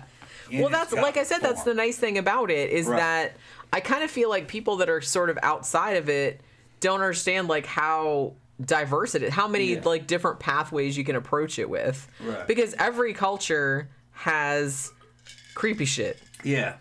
You know what I mean? Or can be turned into that. Or can be turned into creepy shit. Right. And that's really all you have to do. There's no rules exactly, as long as it's just kind of like creepy shit. Well, there are some rules. It has to. If you're going to go the ethnic route, it must conform to the ethnic motif. Like for instance, Mexican Gothic is Dia de los Muertos. Yeah, that's Mexican Gothic, and they got Mexican goth girls that do that. Jenny did that, the whole face makeup. Yeah, I totally culturally appropriated that shit. Loretta Vamps on Instagram, for me, that's the best Mexican goth girl. She even does Mexican Gothic cholo girls. I could see that. Yeah. There's not, I mean, it does that shit like a gangster girl. Yeah. There's a slight overlap there, honestly. Yeah, because they were doing the eyebrow type things. Yeah. They were getting that shit. They got that shit from Mela Nurmi and Vampira a little bit. Or then she'll say, fuck it, she's going to do Mexican Gothic vaquero or cowboy or bandito with fucking sombreros and pistols and yeah, you could also, that would also totally work. She did that, yeah. With like the Spanish kind of Mexican cowboy outfit, almost like a bullfighter type outfit with all the embroidery and stuff. It looked really cool. The little pedal pushers and fucking little shoes. With guns and a fucking sombrero. Or she'll go and just do a damn vampire motif. It's just whatever. Like I said, that's the nice thing about goth is that you can goth out pretty much anything. Yeah. If you know what you're doing. Yeah. And like black girls will do kind of like the traditional, just like industrial look or kind of a generic fucking goth look. Or then they'll just go the voodoo route. That looks good too, like a Bokor or something or something from that always looks awesome. Yeah, there's a bunch of different shit that they can do. Just depends on how you're gonna do it. Just like the Japanese girls who go fucking samurai, where it's like a gothic samurai, or a Japanese ghost kind of look. It looks good. Yeah, that's what I mean. Like I said, any culture, because every culture has dark myths. Right. That's what you're doing. You know, and things that you can like base it around. And like I said, even stuff that on the surface doesn't seem like it could be like a bullfighter or something like that. All you need, I mean, goth is all about darkness, but it's also all about drama and beauty. Yeah, we like everything's really like elaborate. It has to be beautiful and dark, and it has to evoke an emotion. You look at it, and you go, oh yeah. And it has to have the air of authenticity. It can't be cheap and fake. It's got to be the real thing. And or elevated in certain ways. You can take the real thing, kind of elevate it into something. It's just an expression of. Because I do kind of feel like there's a whole thing, and you know, I know there's a whole thing where you can go to Spirit Halloween or something like that and buy like a goth girl costume. Yeah, that's not it. Which. We've seen that. You can do that, but everyone's just gonna roll their eyes at you. Yeah, they're like, oh shit, we know where that came from. Yeah. And like I said, I'm not shitting on Spirit Halloween. I love Spirit Halloween. That's like, you know, that's like fucking a candy store to me. But T, I know T is a fucking Nicki Minaj fan. When I first saw Nicki Minaj, I liked her. Her visual appeal was really good. Not only did she look good, she was dressed right. That was kind of like some of the stuff that she did with the colors was kind of like almost a gothic industrial manifestation of a rap star. She had a certain quality to her, a certain kind of authenticity to her. And she also kind of played with fetish elements in her videos and stuff. So I liked her style. She seemed like she was in charge of that look and was and knew what she was doing. I don't think that was corporate handlers behind that to try to get that look. I think she did know what she was doing. Tila says Egyptian dress seems gothic to me as well. Yeah, there's a lot of because I've done Cleopatra a couple of times. I've done ancient Greek as well. I've done Medusa. Yeah, that kind of stuff. But if you're gonna do a gothic interpretation of Egyptian, it has to be kind of dark and vampiric. Yeah. So you go on Akasha. But you know what? How they showed Akasha in the movies, I think they could have done a lot better. I would look and see what other people have done for that, and I bet you could almost go kind of like a Bastet. You know, remember how the Catwoman type? She was the cat goddess. You could have something like that, because Bastet was black. And a dark-skinned girl could probably really play that off. That would look badass, it would look actually. Really, if it was done right, it would look really good. Just in the same way, you had fucking Black Panther. You know what I mean? Fucking the Black Panther outfit looked good on a fucking black dude. You know, you're just like, that's it. Yeah, it would look a little weird with a white dude wearing it. Yeah, it looked good. Just gonna say, I'm not saying you can't. Well, I'm just saying it would look weird. My boy Toby dresses up in a Black Panther outfit sometimes. Remember at the club? Remember that? He shows up in his Black Panther. Oh, yeah, that's right. Yeah. Like, I don't know if you guys, I don't know, maybe if you're not a recent, or if you're not a long-time listener, Toby is like a good buddy of mine from a fucking club. He's one of my fucking best club friends, and he's a leather daddy. And he's way into fucking black dudes. And one of his fucking outfits is fucking Black Panther. He dresses up like that. He hasn't scored in a while though. That's the thing. Right. I said, fucking Toby, you got to get on HRT. He wants to get on HRT with me. He wants me to be his physical trainer. But he's a nurse and he's constantly fucking busy. They're working those dudes to death right now. Get that dude on HRT, fucking buff him back out. Take me about 6 months. Get him looking good. And fucking, he needs a fucking buffed out fucking gay black dude. That's what he needs. He's a size queen. He's a fucking power bottom. I mean, we've seen him dance and shit. Fucking, you know, that motherfucker not wearing them fucking skin tight fucking leather fucking pants. That dude's fucking like he's got a damn 40 ounce in his fucking pants. Those girls were sitting there looking at his dick, their fucking jaws dropping open. And I said, fucking Toby, look at this fucking power you have over there. And he's fucking grabbing his fucking dick. He's fucking funny. I don't know what it is about that dude. When he gets drunk, he starts going straight. Yeah. That inner straight man in him goes. He starts jumping on fucking on Jenny, and starts loving. He starts loving on Jenny. Jenny, of course, you know, he's a friend of ours, so she's. All right. She's like, yeah, he's a good dude. You know what I mean? I let him get away with it. If he was straight, he wouldn't get away with it. But he gets straight when he gets drunk. That's fucking some funny shit, man. I said, what are you doing? He goes, it's just hormones. Well, it's just kind of like the opposite of people that like get drunk and maybe get gayer. Gay, yeah, I guess. But he tries to go straight. Like I said, everyone's sexuality very fluid. All it takes is alcohol, and then you'd be like, I'm gonna try out some new shit. Yeah. Lance comes in and says, hi, Tom and Jenny. Hi. What's up? Asks if anyone has seen Halloween Kills. Yes, we did see it. Saw it, liked it. I actually quite liked it. Yeah. One of the better ones since the original. I liked it better than the 2018 one. Yeah. That might be a minority opinion. I'm not actually sure, but it was better. It was better than that one. Yeah, I mean, I actually didn't realize that Anthony Michael Hall was in it, and he was kind of the main role, and I love that dude. He did a good job. Like, he's like awesome in it. Everybody did a good job. It was a fun movie.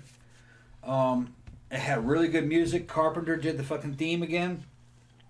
The opening sequence with the fucking burning pumpkins, it looked badass. It did deliver. It delivered.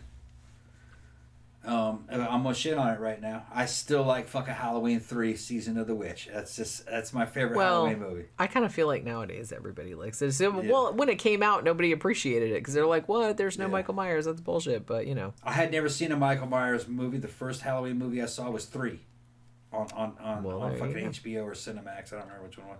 And so I didn't have any preconceived notions, but I fucking love that Silver Shamrock theme and just what happened with the damn androids and the fucking people putting these masks on these kids and turning their fucking heads into fucking potato bugs and fucking snakes and crickets and shit. Fucked me up with the Stonehenge and shit. This is what they're gonna make another one of these Halloween movies. Okay. And Jenny fucking came up with this idea. Says, what if they bring in the Silver Shamrock thing? Because they showed the masks. In this last Halloween movie, they showed those Silver Shamrock masks. So and like I said, because Halloween 2018 was just called Halloween, like the first one from the 70s, and then the second one, which would be this one in the current parlance, had the same thing going on as Halloween 2 back in the old days where Laurie Strode's in the hospital most of the time. So I said that can't have been an accident. Yeah. I think they were deliberately setting up a trilogy like the first one. So they're going to have to so I'm kind of hoping that they do like a weird like Michael Myers Silver Shamrock crossover. They would be stupid not to. I mean, okay, but that's going to be like a hard needle to thread though, because I kind of feel like, I can make up bullshit. Well, no, I know, but I'm just saying that could easily be really, really awesome or really, really stupid. So you really kind of have to get the right people involved. You have to have both of it going on at the same time. That whatever energy that causes Michael Myers not to die from all this shit that they do is the same energy behind what makes those masks and this fucking sorcerer that's made. Because now AI and androids are actually plausible with today's technology. So you could have that in there. A whole company run by damn robots and androids. And they got something having to do with Stonehenge and fucking the dark side of the Force. I don't know. They'll pull some shit out of their ass. And something about Michael Myers. And he's tapped into the same evil force that this dude is. And you got the Silver Shamrock angle and Michael Myers running simultaneous in the damn movie. It'd be a bloodbath. You just got to do it right. Yeah, like I said, and they're really gonna have to bring in somebody that's very, very up on Halloween lore. Yeah. To kind of do that right, because like I said, because it would be 3. Yeah, when I thought of the idea, I said this could either be the awesomest thing ever or the dumbest thing ever. And you're gonna have to be really, really careful. You got the budget. You got the crew, and you got the writing. You could tweak that shit out and make it just this fabulous as fuck, over the fucking top, just badass horror movie that has Michael Myers and the Silver Shamrock angle happening in the same story. Bonus points if whoever writes/directs it retroactively ties the original Halloween 3 in with the original franchise. Yeah. I don't know if that could... I'm sure it could be done somehow. Yeah. But I'm curious to see. I'm glad I wasn't given that job because I don't think I could think of anything, but, you know. Yeah. We'll see how it goes. Mr. Roboto says, so I'm an HRT advisor. I'm an advocate of fucking HRT for any man over the age of at least 35. Knowing what I know now, it went on at 40. Instead, I went on at fucking in my early 50s. I should have went on at 40. I maintained okay up until about 50, and then that adrenopause started hitting me. But no, I'm a fucking great advocate of it. If you're in good health and you're over 40, you need to be on HRT. Quality of your life, your energy, mental positivity, your physicality, it all fucking it works out great. It works. And there's other shit, you know me, I cheat, you know what I mean? I don't play fair. Certain anabolics also work. Oxandrolone, which is very mild, that's also good. Take care of your fucking high protein, low carbohydrate diet as low as possible. Keep the drinking down, all right? I drink, you guys see it, I drink on this fucking show. But I'm not drinking all the time. And work Other than on the show, we don't drink that much, right? And make sure you work out and do weight training twice a week. And I got one student. He's fucking, of course, in the he's in the chat. If anybody needs any help, I do a lot of fucking online fucking consultations, and I don't charge that much. It all depends on what you can offer. If you're a listener, and because I'm not busy right now, I can handle more students if anybody needs any help. Mr. Roboto asked what our costumes were. Females also. I work with females also. I know everything about females. Female biology. He and his female. Yeah, I know. Women. Well, I'm a military background. We call women females. I know, but that's just funny to me. We do. Because it makes it sound like a nature documentary. Right, yeah.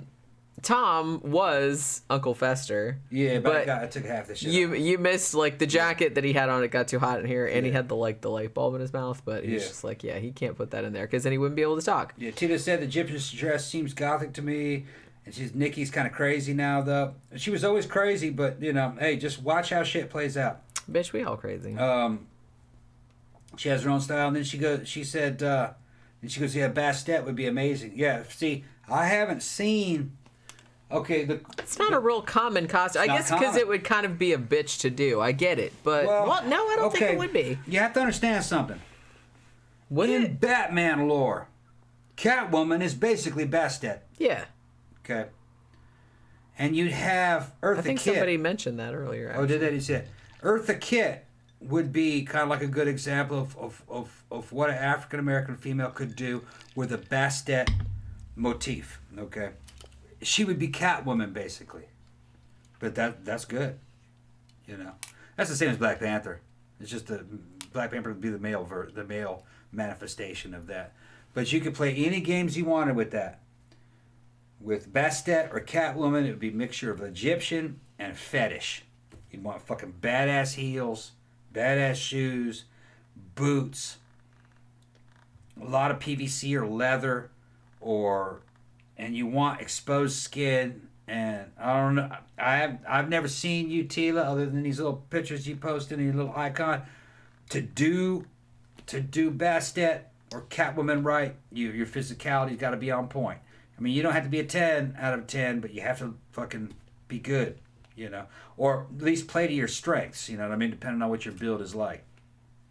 Because I'm not prejudiced. You know what I mean? When it comes to build shapes.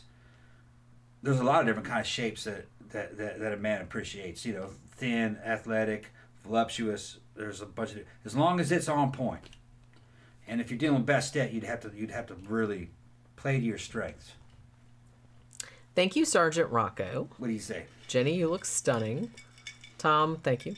Thank you. Tom, on a scale of 1 to 10, you're 75,000. Thank you. I'll send you nibbles again soon. Oh shit! Told the hub, Tom's my hall pass. What do you say?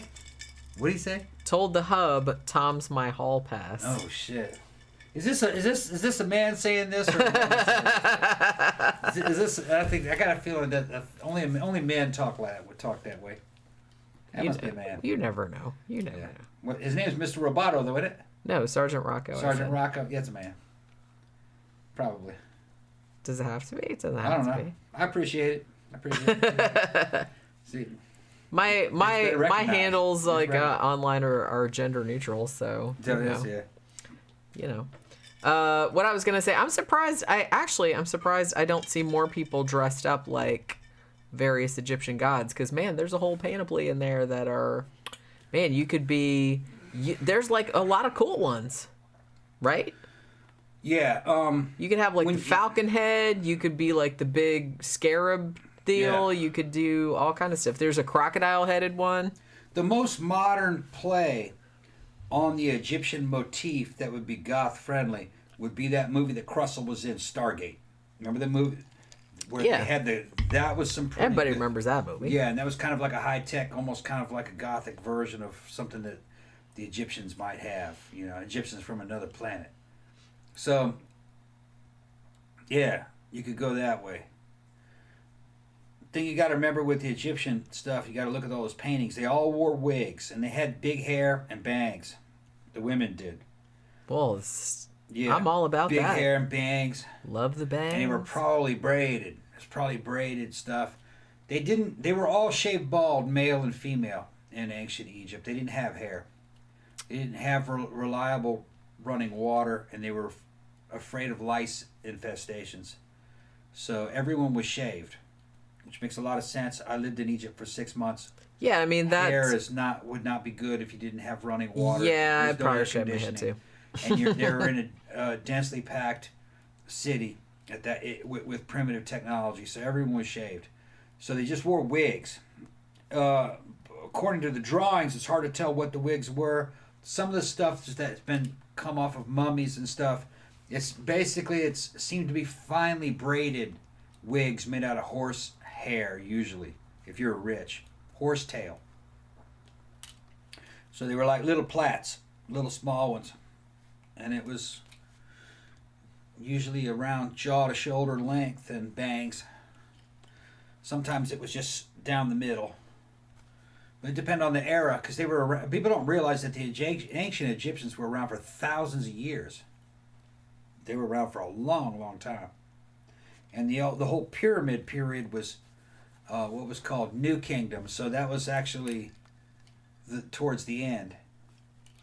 And then later they ended up being part of the Greco-Roman Empire. You know, the Cleopatra and shit, she was a Ptolemaic ruler. She was actually from Greece. Egypt had different rulers, foreign rulers a lot of the times. It just changing hands. And it was just a place where people would go. They would go there from all over the world for, a couple thousand years. So it was kind of multi-ethnic, multiracial.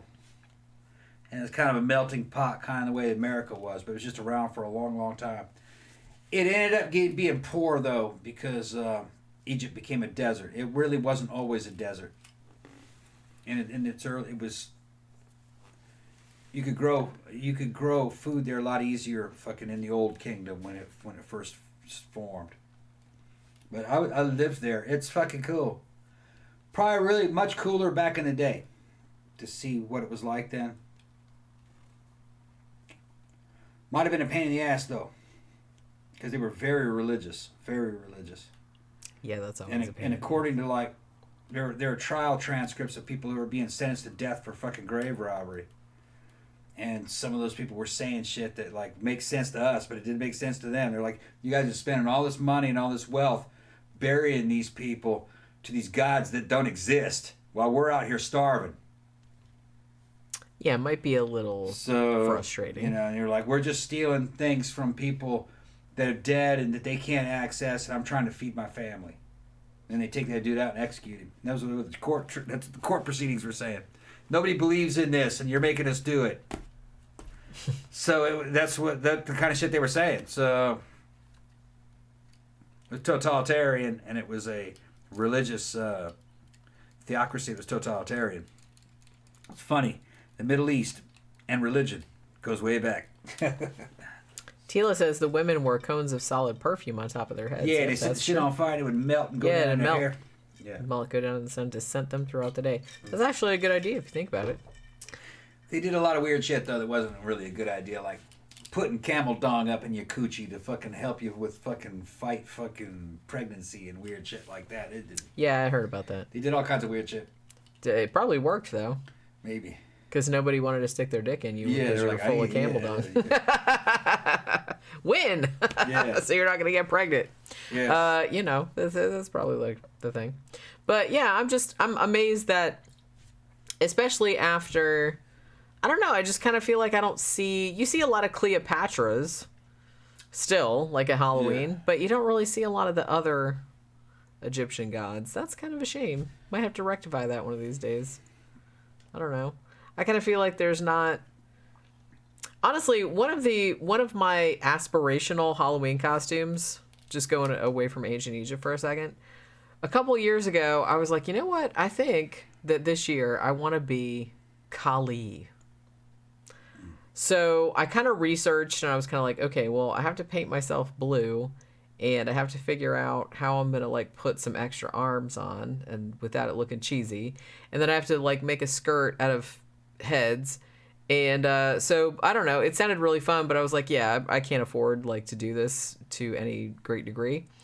And then like a year or two after I had decided to do that, but I couldn't afford to do it, I saw, who's that model that was on, what the fuck was that show? Project Runway or whatever the fuck. Heidi Klum. Mm. She dressed up as Kali one year, and it was amazing. It looked really good. Well, because she's, like, fucking rich, right? So, obviously, she can just, like, do a badass costume. And I'm like, well, shit, I can't do it now. Because when I thought of it, I'd never seen anybody dressed like that. But that's one of those costumes that if you're going to do it, you can't, like, cheap out on the shit. You have to, like, go whole hog. Because I was like, look, you have to paint your whole body blue. You have to do this whole fucking thing. You have to have, like... I was like, can I do mannequin arms? It's like, I don't really want to do arms with, like, pantyhose, like, stuffed with, like, cotton. Because that looks super cheesy. Thank you again, Sergeant Rocco. 3 purple hearts and a bronze star, Tom. Hub has 2 purple hearts and a silver star. Paris Island, they didn't teach me to duck. He's army, just stupid. Okay. I'm going to tell him that when he gets back. But yeah, so I never did do that because, like I said, I could never afford it. And then Heidi Klum just did it better anyway. And I was just kind of like, okay, well, I guess I can't do that. But after that, my aspirational Halloween costume became, and I think I've mentioned this before, the chick from Dagon, like the... So I'd need to make like this gold crown situation. She'd need to be in a wheelchair. She would need to have tentacles. And she has this gold kind of outfit, but it's like, I just thought it'd be really cool. But I don't know. Like I said that, I was like, that'd be like a really badass costume. But then Tom's like, well, nobody know who that is. But I was like, I don't know. That doesn't matter to me. Like I said, for a long time, we thought about doing Clytus and General Kala from Flash Gordon. But again, I kind of feel like that would cost a lot of money to do, and I just haven't been able to afford it.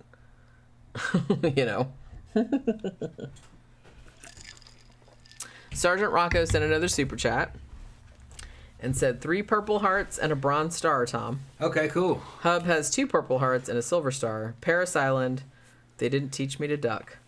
He's army, just stupid, LOL. All right, talk for a second, because I gotta go to the bathroom. Yeah, tell me more about that. What battles are we talking about here? What years are we talking about? Now, T, I know you like that rap music. There was this band I was wanting to tell you about. You guys can fucking check this out too, everybody else listening. Back in the 90s, they had an experimental rap band that I fucking stumbled into by accident.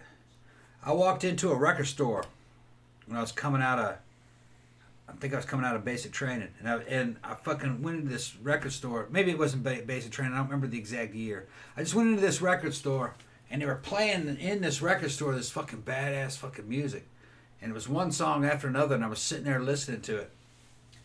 And it was an experimental rap band that didn't go anywhere. It was called New Kingdom, and it was rap, but it was kind of like a Southwest version of it.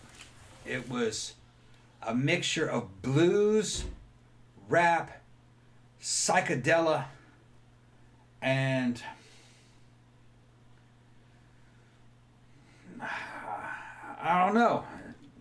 You just have to. I'm gonna try to see what the name of that fucking album was. See if I can find it.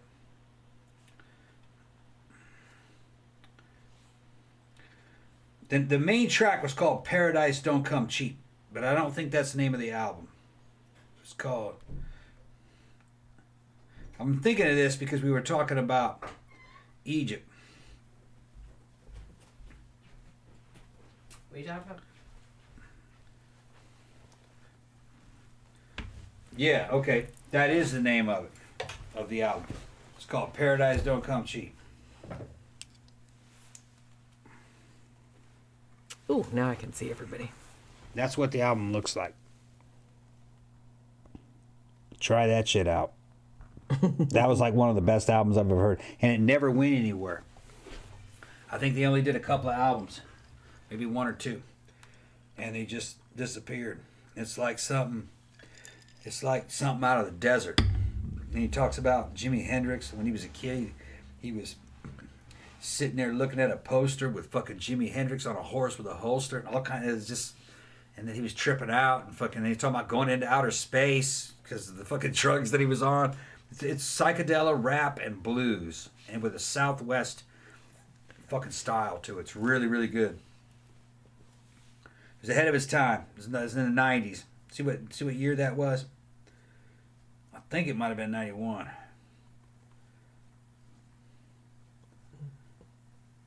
You go ahead and talk, Jenny. Go ahead. Okay, thank you. Yeah. John Goras says, haven't dressed up in years. I just do low effort like a bum.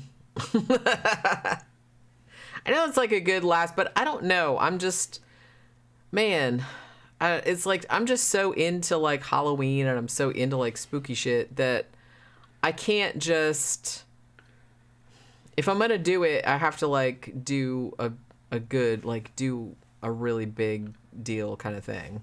You know what I mean? The album was from 1996, so no, I was out of the army when I found that then. I don't remember where it was when I found it, but yeah, check that out. You will like it. Another thing I was looking up recently, too, is that, strangely, well, I guess not so strangely, one of the top costumes this year, although it didn't come out, long enough before Halloween for there to be costumes for it, was Squid Game. Everybody's dressing up like Squid Game this year. And there's like I read this article about how everybody wants to dress their babies up like in Squid Game. I'm like, that's a little weird, but okay. Considering like how kind of fucked up that show is. But hey, I was looking like earlier, I was looking at like best Halloween costumes or whatever. Somebody had taken they had two little kids, like babies or toddlers. And I guess this was a couple years back when It came out, the Stephen King thing. And they had built like a little portable, like a sewer grate. And one of the babies, they dress up like Pennywise and they put him down in the sewer grate. And then the other baby, they dress up like Georgie, like in the little yellow slicker. And then like, so the little baby that was dressed in the yellow raincoat was up here, and then they had like the Pennywise baby like looking at like, hey, I'm gonna eat your arm off. It's like, oh my god, I was like, that's so fucking awesome. I love when people dress up because they're babies, they don't know any better. You know what I mean? Yeah. You can make them wear whatever ridiculous shit you want. So, and honestly, one of my favorite costumes of all time was these people. And this was like a few years back, but I remember somebody taking a picture of it. It was a kid. They were like a little kid. They were probably like 5 or 6. And they dressed him like Edward Scissorhands. And they went whole hog, man. So the kid had like, the outfit that he had on looked exactly like Johnny Depp's outfit for like with all the buckles and everything like that, except really, really small because he was like a little kid. And he had like they did all his hair like all Robert Smithed out. And he had like the little hands and stuff. And it looked so fucking good. I mean, that kid looked awesome. Read Sergeant Rocco's comment. Where is that? It's up there somewhere. Tom, shot in the leg in Panama, stabbed in Kuwait City. Outside Fallujah, I stood in front of a Corman, who was working on a buddy knowing the car nearby was rigged to explode, lost 17 inches of intestines. I got to tell you a story. If you were in Panama, I got to tell you a story about a Panama vet. His name was Lutz. Fucking PFC Lutz. I show up to first in the 506, Camp Greaves, right outside the DMZ in Korea. Just right out of basic training, man. I'm getting ready to fucking train up to go on the fucking first DMZ mission. And then we were going to go into fucking guard post phase. We had this dude who showed up around the same time, like about a week before my whole cohort showed up there. And his name was Lutz. And he just can't, we just thought this motherfucker was just this nutty pathological liar. You look at him and he's just this kind of dweeby skinny dude. And he goes, yeah, I just got back from Panama, my unit in Panama. I'm going to get a Purple Heart, a Bronze Star, or a Silver Star, and all this other shit. And he goes, during Panama, fucking, a truck ran through my, what do you call it? Fucking roadblock, and I jumped on the front of the truck and was shooting at the guy driving, and fucking he ran over me, but I went underneath the truck and grabbed the bottom of the truck and came around the side and fucking stuck the fucking barrel of the fucking A2 up through the door and shot him and killed him.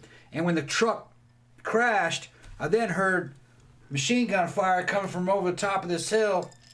So I ran up there on my own and fucking engaged this machine, the bell-fed machine gun. I killed that guy, took his machine gun, and shot back at some of these other PDF dudes. I killed 4 more of them. And fucking, then I went back and fucking, my guys, my friends at the roadblock, they were all wounded, and fucking I helped evacuate them. So anyway, we started making fun of this dude. Instead of Operation Just Cause, we called it Operation Just Lutz. Lutz did all the shit. He did everything in the whole fucking war. So we were making fun of him. So I was still new at that time. I'd been there for about 3 or 4 weeks. Hearing this, we're still going, almost still just done with in process and getting ready to fucking train up for the next phase.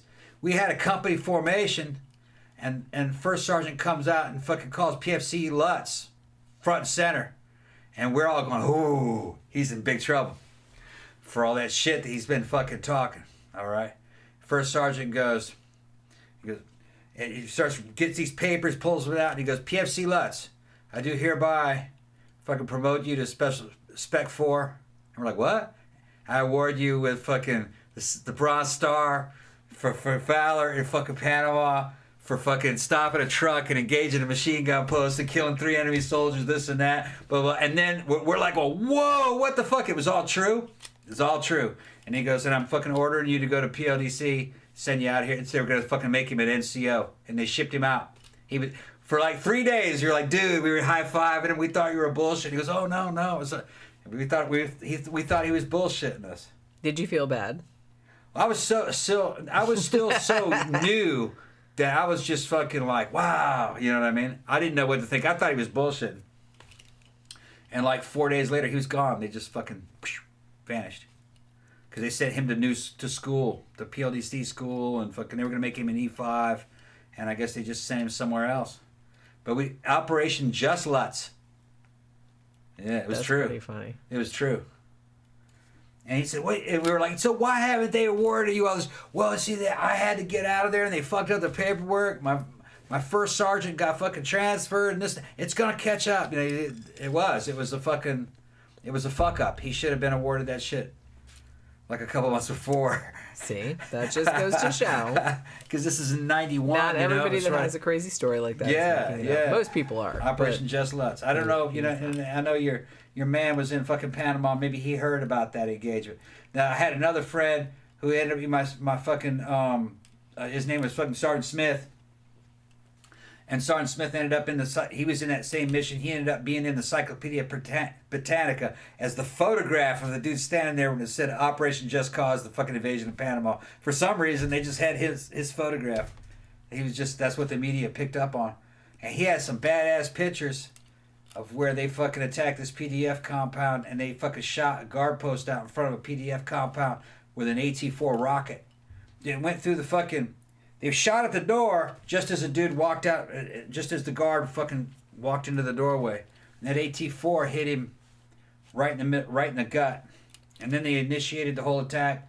They were shooting up the fucking parking lot. Fucking PDF was coming out on motorcycles. They shot some of those dudes because they were just in a duty day. They didn't know they were in war. It was a fucking sneak attack on the Panamanian Defense Force. And then afterwards, they had cameras and shit, and they went and they took a picture of that dude who was in the fucking guard post. And it looked like a man coming up out of the ground. It was just a dude sitting there with his arms like this, and it was just from here up, with his hand like that, with his arms out. He looked alive. He was dead, blown in half by an AT-4. It was weird. Yeah. Sergeant Rocco then says, I had served in the Israeli Defense Force before, you were in IDF? Before I went into the Marines. Yeah. I'd been wounded in the IDF, but they don't give medals. They bust you a rank and call you stupid. Well, I just told a story a couple of days back when I was hanging out with the IDF up in the Elat. They were good dudes. And I think they were, if I remember correctly, they were fucking stationed up in Jericho. That was when I was on the MFO mission in Egypt. All right. I was impressed with the IDF. You know the deal. Thank you very much, Trey. Yeah. That's for the Mary Shelley Frankenstein show. I loved it. One of your best episodes ever. I know, but I was waiting to do that show for such a long time. And I'm going to do Gothic, the movie, like later on this week, too. Sergeant Rocco then says, Tom, Jenny, next time I get to Florida, please allow me the privilege of buying you drinks. Of course you may. Grant. That would be awesome, actually. Yeah, great. We should hang out. Yeah. They were talking about like little kid Halloween costumes. I just remembered another one that I really love. And this one's kind of fucked up, but I love fucked up shit. Somebody dressed their kid, like their baby, up like a lobster and carried them around in a pot. Like they were... What? Damn. And I was like, that is so sick. And yet, I love you guys. That is so fucking funny. Yeah. I mean, that's funny. Like I said, it's a baby. They don't know. Yeah. You have to clean up their poop all day long, okay? It's like you can dress them up for your own amusement if you want to. They won't know any different. Well, unless you take pictures of them and then like it haunts them the rest of their life. But you know, still, I like that idea though. I was like I said, you're not really gonna eat the baby. It's a lobster. Yeah, Trey said, I remember you telling me on Facebook years ago you want to do a Mary Shelley show. Yeah, it's like because I just love all the shit about that, and it's just kind of like I kept putting it in the Patreon poll, and I was like, why didn't it win? God damn it!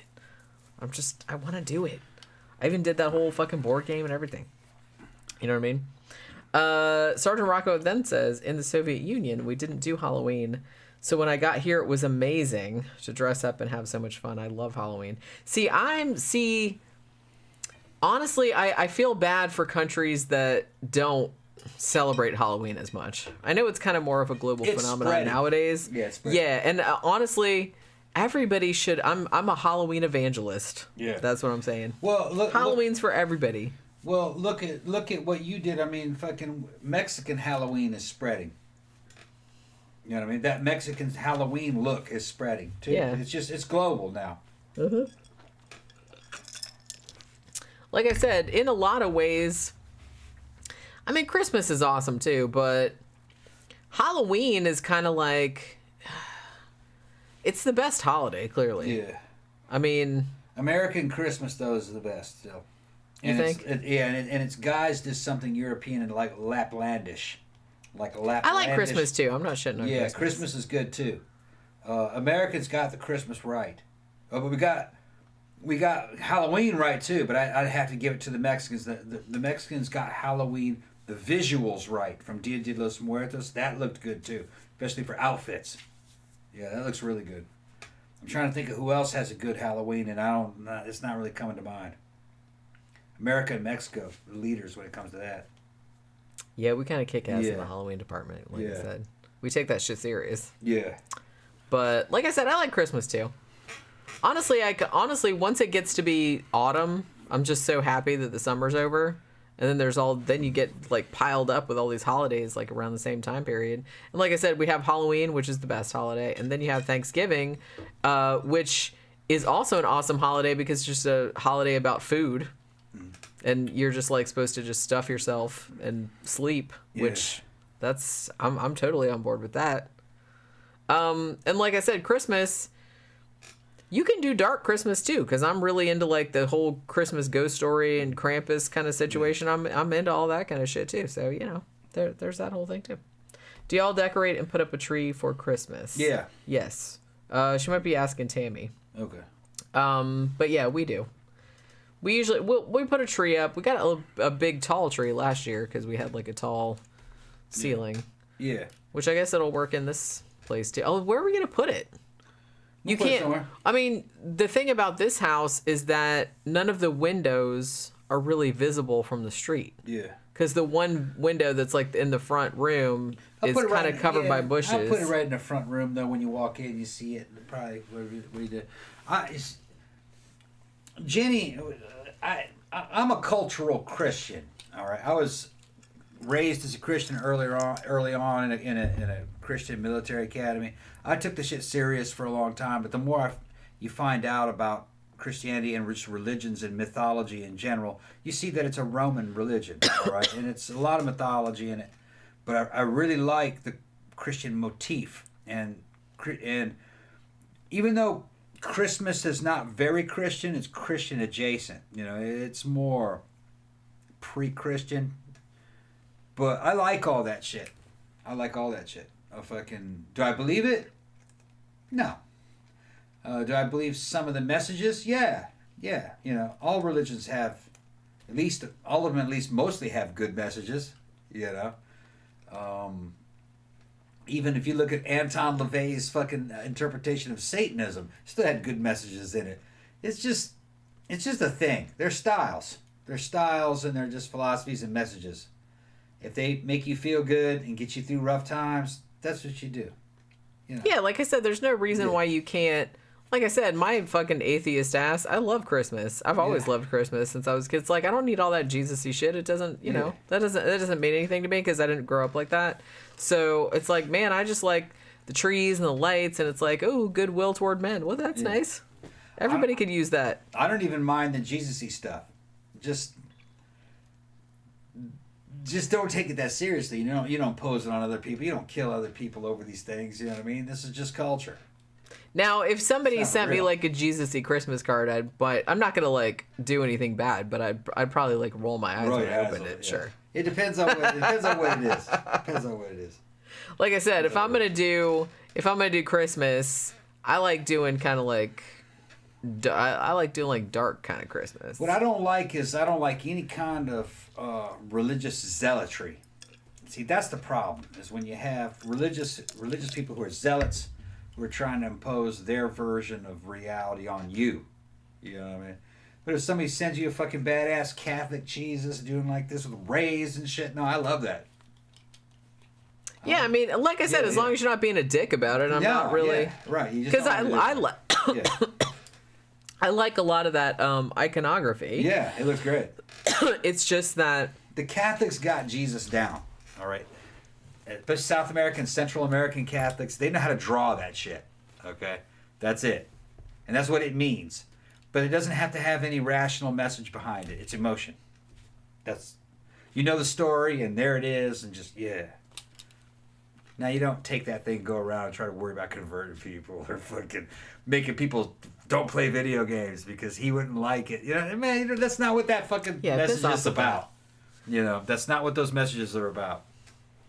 Like I said, if you're into that, that's cool. Yeah. But as long as you just kind of like keep it to yourself and other people are doing their own shit, it's like, well, we do this for Christmas. Everybody's like, everything's cool. It's cool. Mm. As long as you're not like hurting anybody else, you're not, it's fine. Right. Just do what you want to do, man.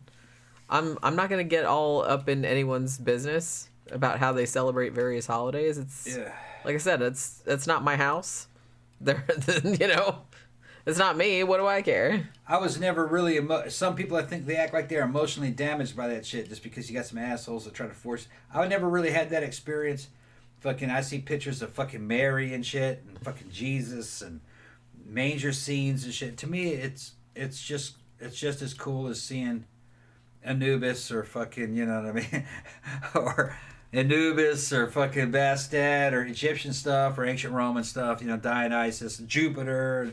It's all that same universe, It's mythology. Well, like I said, it depends on what it is, because I have personally bought, for example, postcards of like religious art from, the Met in New York or something like that, just because I liked that particular painting. I usually like El Greco and stuff like that because his shit's like weird looking.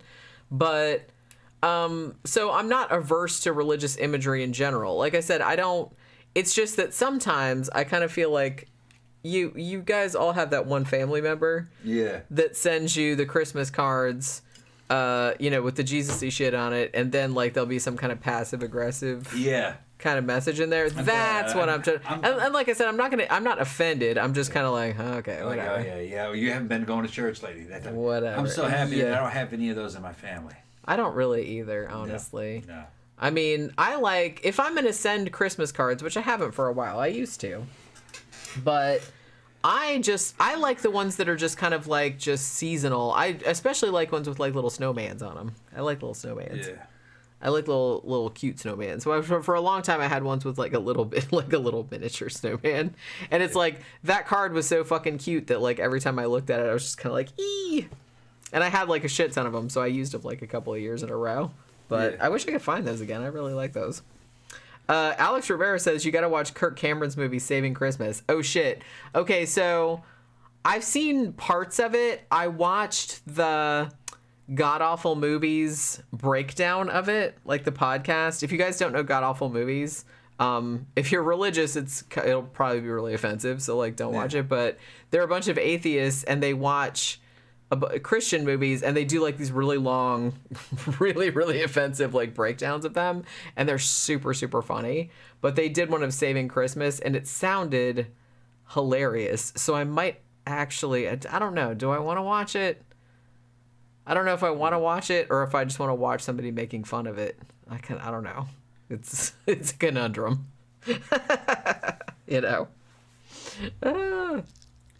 Sergeant Rocco's also talking about Hanukkah and from the Soviet Union. So I guess he's Russian Jewish and from the IDF and the fucking. So I don't know how old you are, but you've been everywhere, bro. Yeah, Sergeant then says this is gonna come out weird, but my mom and one of her brothers survived Auschwitz. 10 brothers and sisters killed by Nazis, one by Stalin. Who's saying this? Sergeant Rocco. Okay, yeah. Mom raised us religious just to keep us Yiddish speaking. Yeah. Well, there you go. Tell you what, though. Israel had decent food. I mean, I don't know if you've been there. It had good food. The Middle East had good food, just as long as you were in the right place. It all did. When I was in Israel, they had this baba ganoush that was fucking fantastic. It was like this roasted eggplant. It was all spiced. It was whole pieces of it. It wasn't pureed. Big old pieces of like eggplant that had garlic and spices. I think it was cumin and everything. We were eating it on bread. Man, that shit was so good. Fuck. That actually sounds good right now. Oh, yeah, it was good. We don't have any eggplants. Sitting there and we were eating. Tom's you've made baba ganoush before. Yeah, I made it before. And but normally I blend it though. To make it pureed. This was like whole pieces of onion and eggplant, and it was in oil, I think, with garlic and cumin, and it had been roasted. It was roasted first before it was all put together, and we were taking like flat pieces of bread, kind of like naan bread or pita, and we were just scooping that shit up, just big hunks of it, and we were just eating it. I don't remember where we were when we were eating that. I remember that. We were fucking starving. And what was funny is that if you were an American soldier in Israel and you're speaking English, everybody around you is fucking looking at you and they start sending you free shit. When you're in Korea, Koreans don't fucking really like show, at that time that I was there, didn't show much gratitude for your service to help defend their country. But Israel did. In the time that I was there, in the 90s, you couldn't go anywhere without having fucking drinks come your way. In any of those clubs or restaurants. Or you go to pay the bill and it never shows up because somebody paid it. I would say I'd put Israel at the top in terms of just like, and there would be like 5 of us in there. Some of them would speak English and they'd come up and talk to us, but most of them did speak English, but most of them kind of stayed, wouldn't confront you. They would just buy something for you. This whole thing about, like Jews being cheap, not in Israel. No. It's hard to pay for something there. Now, I don't know what had happened in fucking, I think that was around the time where we cut some kind of deal with the F-15 Eagles. We had sold them a bunch, I think, F-15s and did a bunch of other stuff. So there was a bunch of military aid that just happened. And when we would go down there, fucking for like R&R, we just couldn't buy anything. They wouldn't take our money. It was amazing. That's nice. Yeah. John Gora says, I don't need God to be passive aggressive. Yeah. Right? I don't either. Yeah, so, and then Alex Rivera says, Kirk Cameron would send that type of card. That's exactly the type of person that would send that type of card. And then Trey says, oh, Trey's seen this movie. Oh man, that Kirk Cameron movie is just so bad it's funny. Like I said, I've seen clips of it on some channels that I watch that make fun of those kind of movies. And I almost want to watch it, but I don't know if I want like that rattling around in my brain for the rest of my life. I don't know. It's half a one. I don't know. And then, yeah, and Alex says, I don't know, it's pretty rough to sit through. That's kind of the impression that I got. It looks insufferable, as like a lot of those movies do. And then Alex Rivera, wait, what was the name of the channel Jenny just mentioned where atheists watch Christian movies? It's a podcast, and it's called God Awful Movies. Yeah, it's good. It's funny. It's usually 3 guys, and it's not always the same ones because sometimes one of them can't come or whatever, but they do one a week, I think. I haven't heard them for a while, but I think they're still around. And they always do, I think they have a PureFlix subscription, which is Christian Netflix, if you didn't know. And there's also, there's another guy, too, that's on YouTube. What's his name? I think I mentioned it before. His name's Nick something. Nick, and then he has, like, an Italian last name. But he's kind of, like, this really, really, like, over-the-top, like, gay guy. But he doesn't just do, like, Christian movies, but he has a subset. Because he usually just does, like, cheesy Disney movies and shit like that and does, like, breakdowns of them. And they're super, super funny. He's hilarious.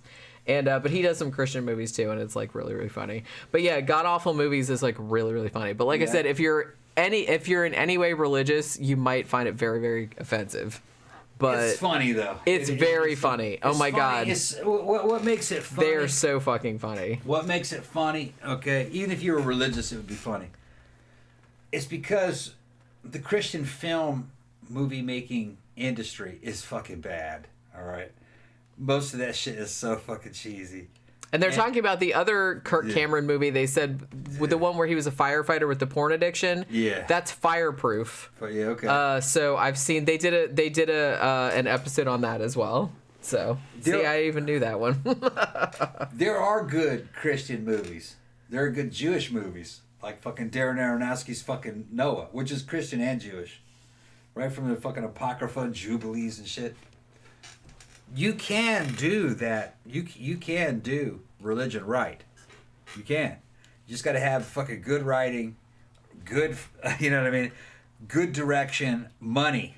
All right, and you can't worry about what religious people are going to say, because in religion, everything can be interpreted one way or the other depending on whatever fucking sect you're in. You have to be hardened to that. And really, you want the material to be right out of Scripture. Almost literally. The more literal, the more bizarre it is. Okay? So, hence, the more fun. The more fun it is. Like, they need to literally do the Book of Revelations. That shit would be... With CG, that shit would be awesome. Yeah, see, I don't know why nobody's done that yet. Oh, it'd be awesome. That would be excellent. I would watch that. I recommend Noah. I recommend... what was the one that had they were going out killing those demons? The one that fucking... Frailty. That was a good one. That one fucking wigged me out. Well, like I said, you could argue that The Exorcist is a Catholic... You could argue that, it's a pro-Catholic movie. You could argue that the entire Omen series is that.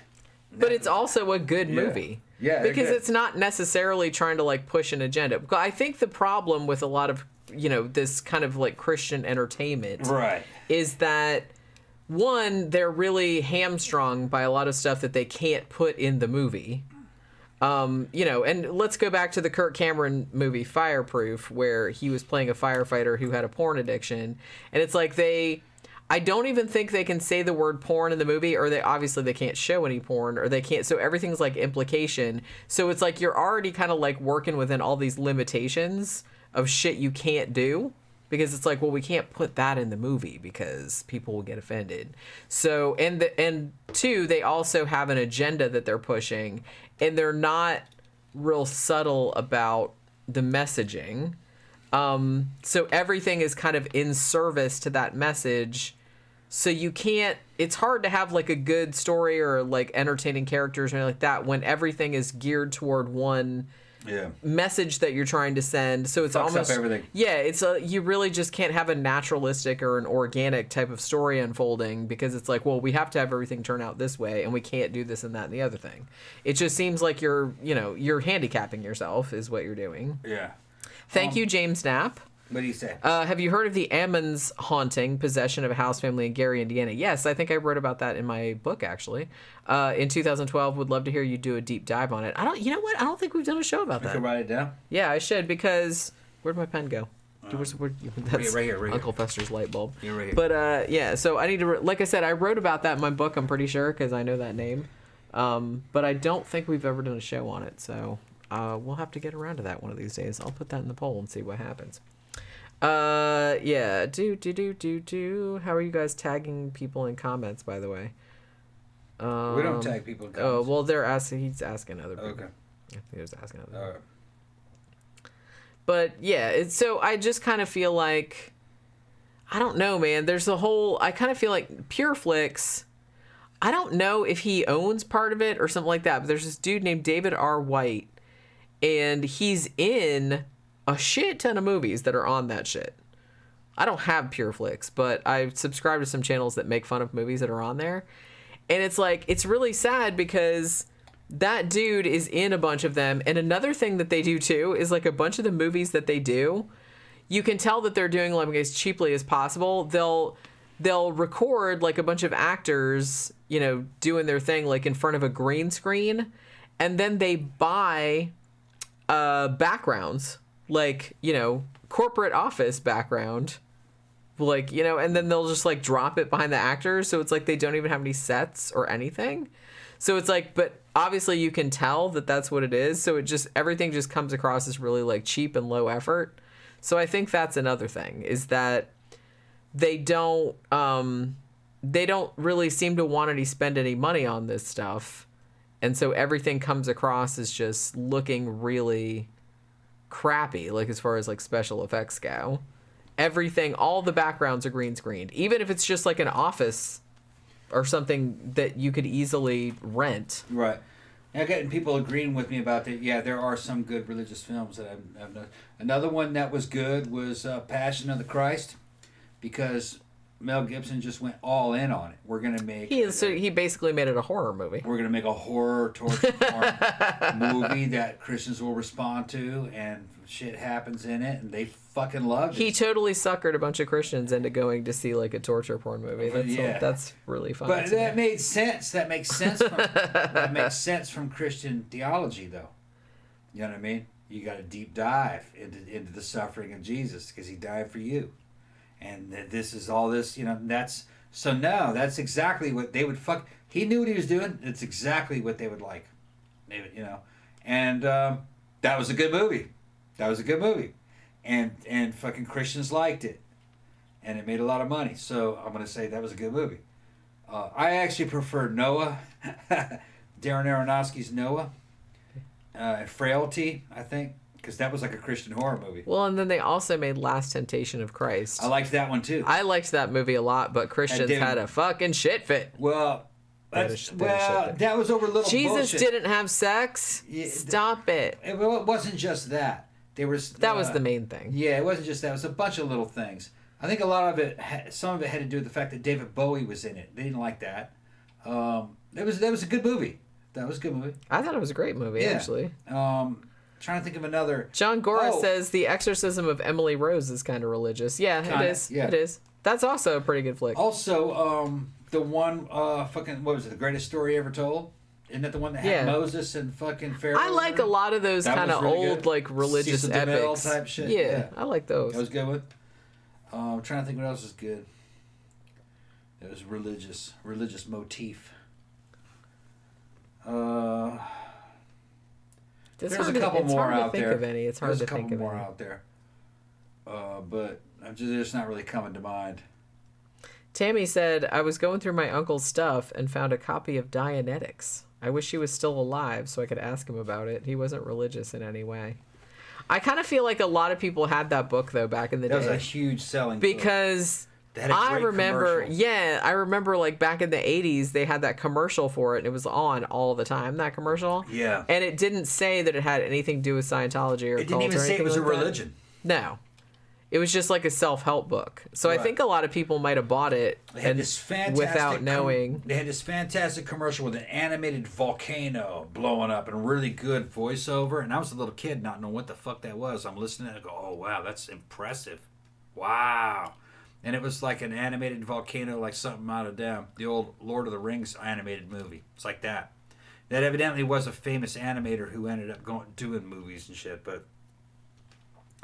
No, just because he had that book, that didn't mean he was a Scientologist.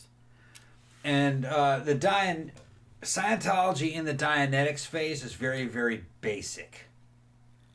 It's hard to get. It was just something designed to suck you in to it. So just because you read that didn't mean that you knew anything about Scientology. Yeah, because I kind of feel like a lot of people bought that without really knowing that it was related. Sergeant Rocco says, sorry, dear comrades, but I have to jump off. Jenny, again, you look stunning. Thank you. And Tom wipes drool off lips. Oh, stop it. Oh, you stop. You stop. Got another recommendation for All Noah. These dogs of war coming after this tender meat. Oh, goodness. Yeah. Poor Tom. Ain't that something? Everyone's jumping on you, on your little bald head. That's what it is. I know. Yeah, Tammy also recommends Noah. That is actually a great movie. Yeah, that's a great movie. Ben-Hur. Oh, yeah, that's another good one. Yeah, I forgot about that one. The Darren Aronofsky Noah is like, it's like something out of Alien or Prometheus or fucking, you know what I mean? It's almost kind of like a good Ridley Scott movie. It's science fiction. And really that's what the story of Genesis is. It's like something out of science fiction. Beings from the heavens fucking being enchained into the earth, and fucking waters of the fucking ocean and waters of the sky opening up simultaneously to swallow up mankind, to destroy it because it's fucked up, you know what I mean? So yeah, it's like right out of science fiction. And that's how it's shown. It's pretty close to the general story. And here's the thing, people say, that is not what it says in Genesis, this and that. That story was told over and over again. There's two versions of it in Genesis. There's another version of it in, I think, Jubilees. And then I think it's even talked about in the Apocrypha. And then the original is in the Epic of Gilgamesh, because that story is a copy.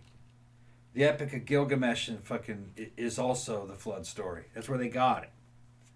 Predates. Everybody in the ancient world believed in a great flood story with the gods trying to wipe you out. Yeah, that had been going around for like thousands of years. Had nothing. That is the ancient Jews and the Christians did not have a monopoly on that. That's pre-Jewish. By quite a large margin. Thousands of years. Yep. So everybody believed that.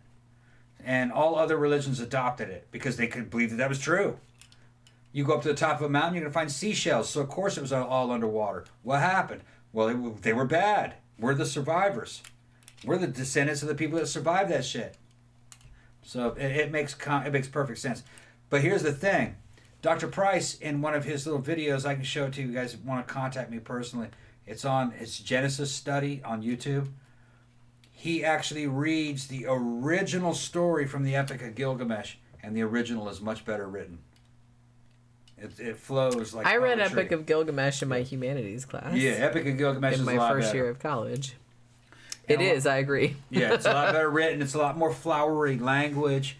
It talks about the gods fucking crying in agony as all the people were dying and drowning, and they were like, why have you done this to them? And not all the gods agreed with the fucking flood, see? Yeah, it was.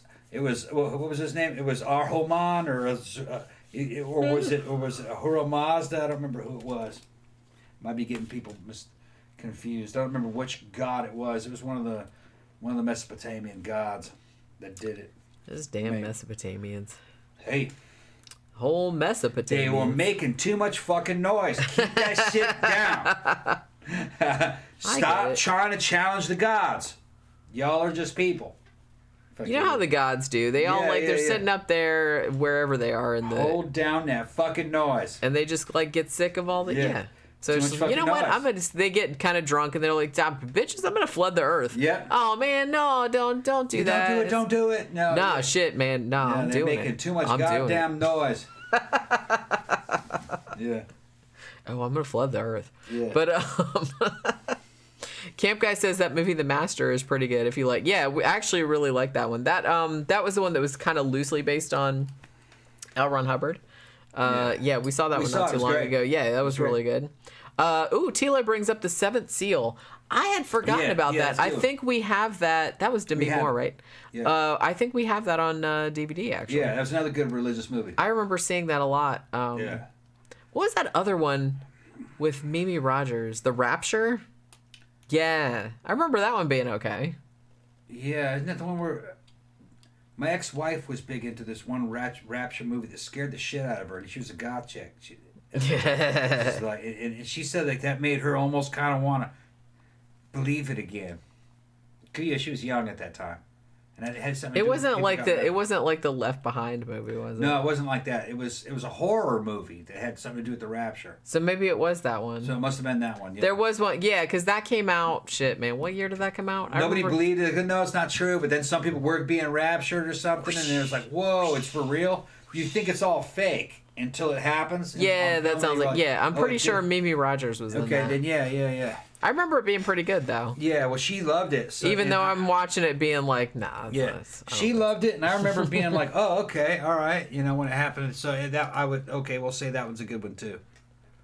It just has to be written right, and it has to fit the lore. See, biblical lore, it must fit that. No matter how ridiculous it is, it has to fit that, or it's just not. It's not it can totally be done. You can't soften it. You know what I mean? It has to be what it says. And that's part of the fucking appeal of that movie. Wait a minute, hold on. Yeah, they are being raptured? Oh, shit. But when you try to sell too much shit, like, you got old fucking, what's his name, flying a damn airplane and people are being raptured. See, that's what, the whole Left Behind series, I don't know if you know, but... That was a series of novels first. Yeah. Like, Tim LaHaye was the one guy. Who's the other fucker that wrote it? I can't remember what the other dude's name was. But this was like this whole apocalyptic Christian fiction thing. And they made bank out of all of these. Left Behind was obviously like the first one. That was like the most successful. But they wrote a shit ton of them. I don't even know how many of them there were. And not only they made that one with Nicolas Cage, and I think they made a couple of other ones, but I think they did like remakes of them later on or like other adaptations. I remember the Nick Cage movie. I saw it, and I remember thinking it was okay, but I haven't seen it in so long. I'm pretty sure they did that on God Awful Movies too. Yeah, I remember it's like okay. They've covered most of the like big ticket Christian movies and a bunch of weird ass ones that you've never heard of too. Now, dudes in the army were reading the Left Behind series, the books, and they said the books were good, but I hadn't read them. But that was a long time ago. Like, oh, they were hugely popular. Yeah, like, I didn't even know anything about Christian fiction, but everybody knew about those books. They were back in those days, and they weren't believers, but they just liked them. There was like something out of like The Stand, like Stephen King's The Stand. Yeah, like I said, if you're not religious and you don't believe any of that shit's gonna happen, it's just like me, reading a book about a zombie apocalypse. Right, yeah. It's pretty much the same fucking thing. Saying, oh yeah, the fucking this is. It's like I don't believe that's gonna happen either. So it's just kind of like okay, it's scary. It's like reading chick tracks. I used to fucking love those things when I was in fucking school.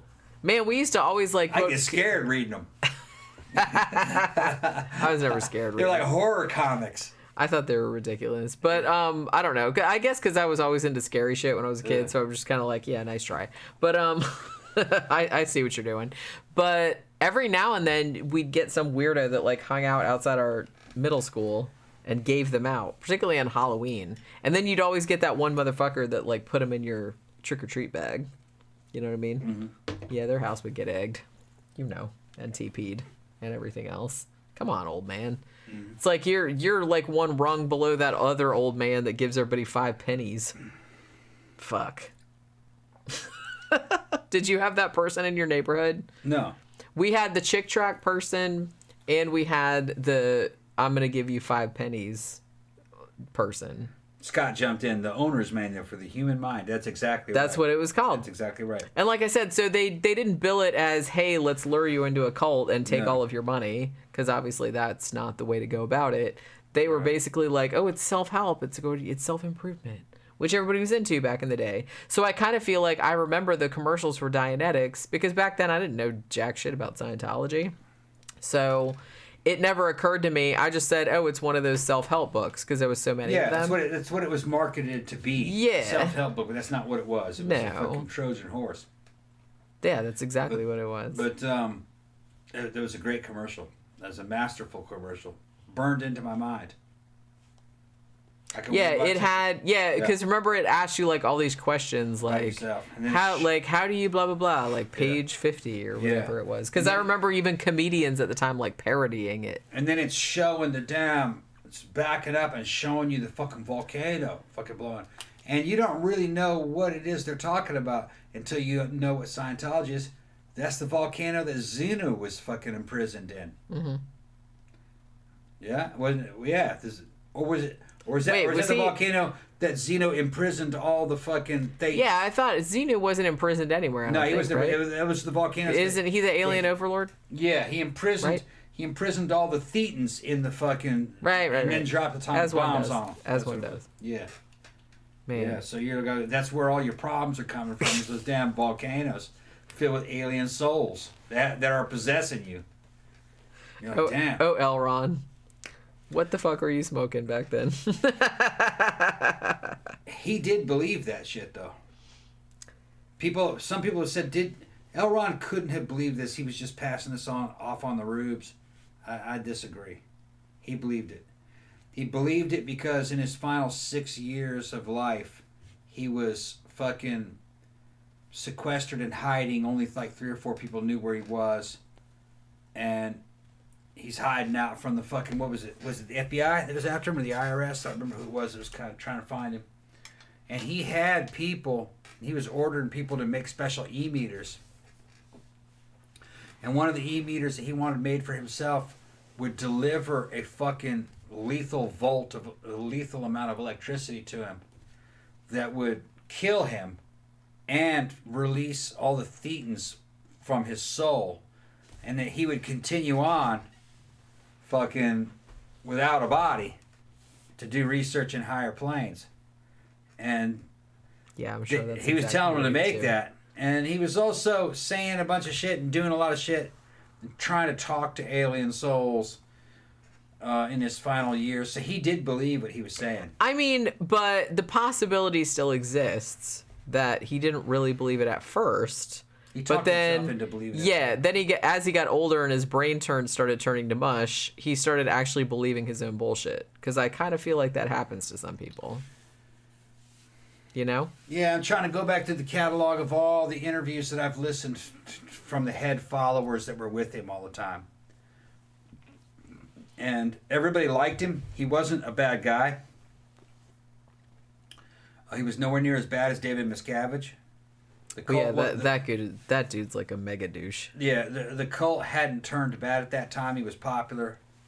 He would get up there on the fucking decks of the Free Winds and fucking be pointing out all these damn stars and what the aliens are doing over there and telling whole stories. He was a science fiction writer, but he called himself the Source, and I think he thought he was channeling this information. That's what he would tell other people. And I think maybe if you fucking get lost into a world of fantasy long enough and you start fucking seeing a whole empire worth millions and millions of dollars springing up around you, and you have all these fucking people that are hanging on your every word and they're writing all these books, I think you just go, what I'm saying must be true.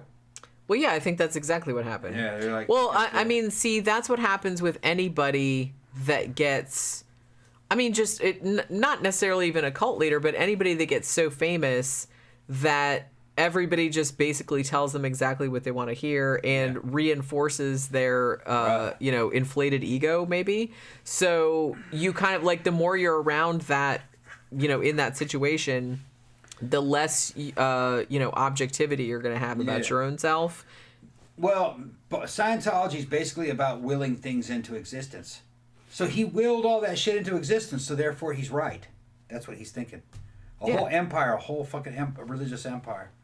So he would go, oh, I must be right, or none of this would have happened. Well, yeah, it's like a self-fulfilling prophecy. Yeah, and like, I am channeling knowledge of the universe, and I am helping people. So he's thinking like that. Yeah. It's very, very easy for that to happen. Yeah. Like, for you to kind of go from, I'm making all this shit up just to make money, to the longer it goes on and the more you get away with it, the more you have followers, the more you're successful, then it's going to become like a self-fulfilling prophecy. You're going to be like, oh, well, maybe I am onto something. Now, did Miscavige believe it? No, I don't think so. No, I don't think Miscavige thought I think Miscavige knew it was bullshit. He doesn't know much about Scientology. He seems like just a cynical douche. He's just trying to control a mass of people and he's got his hands on an empire worth a lot of money. That's and he knows that he's selling a product, but I don't think he believes in the product. Most of the people that know him says he doesn't know anything really about Scientology. He doesn't practice it. He's just trying to run the empire. Yeah, he just cares about the money and telling other people what to do. Holding things together. Because he's on a little power trip, is what he's on. Not a little power trip. It's been going on for a long time. I say little power trip because he's a little person. It's been going on for a long time. He's been fucking running that shit. And he does have power over those followers. There's just not as many of them as they used to be. But I think guys like Miscavige don't care. They just want it to last for as long as they live. And he's getting old.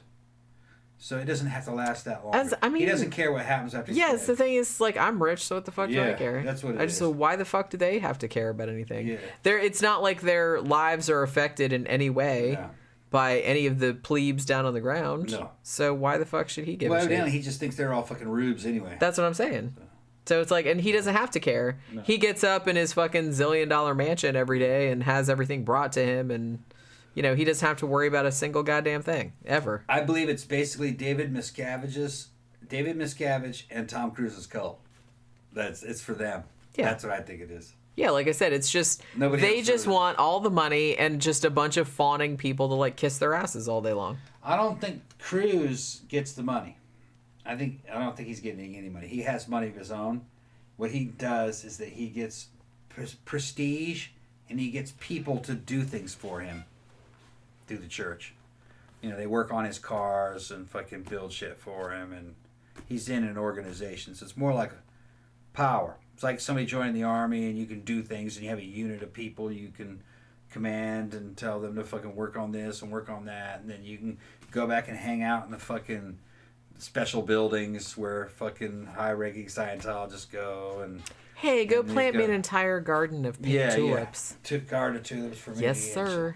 Yeah, so that's what I don't think he's in it for money. Miscavige, I think, kind of is. Because if he were to leave there, he wouldn't be able to do anything for a living. He has no real-world skills. So he needs the cult to have fucking mansions. And because if he ever had to get an actual job, it's like he would just start talking and everybody would be like, what the fuck are you even talking about? If he had to get an actual job today, he wouldn't get an actual job. He'd retire. He has enough money to probably retire on. But he likes to be in the middle of that empire. Basically, be the Pope. Yeah, like I said, I think he gets off on... everybody doing what he says, and he can just beat the shit out of people and no one will do anything. So I think he likes that too. That's like that's part of it, but I don't think that's the main motivation. I think the main motivation that's just a plus. He's got private aircraft and shit. He can fly from one religious compound to the next, staying in their version of the fucking Ritz-Carlton hotel. And like I said, they don't have to he doesn't have to live in the real world at all. No. I mean, he can just live in a complete bubble like his entire life. And he's got Scientology girlfriends that are fucking waiting on him, and he's just have. He evidently loves stereos, real high-tech stereos, buying new types of stereos and listening to music. This is the great music ever. Put on Huey Lewis. Fucking shit like that. He's one of those. That's nice, an American Psycho reference. He's still listening to Huey Lewis and shit. It's hip to be square, Yeah. That's what they say. Put on that Genesis album. Put on that Phil Collins album. I want to hear Genesis Phil Collins. That's right. We all seem to have an invisible touch. You know how that goes. Yeah, invisible touch. But holy shit. That's what he's doing. John Gora says, first con rule, never believe your own con. To an extent, that's true, but I do kind of feel like, up to a point, if you do believe your own con, I think, as I said, up to a point, it's easier to sell because you actually come across as more genuine. Yeah. But after a certain point, I think no, that it's probably not good. I think over the years, L. Ron he wanted to make a religion. He said so. Pretty much early on, but he started off with a philosophy, Dianetics.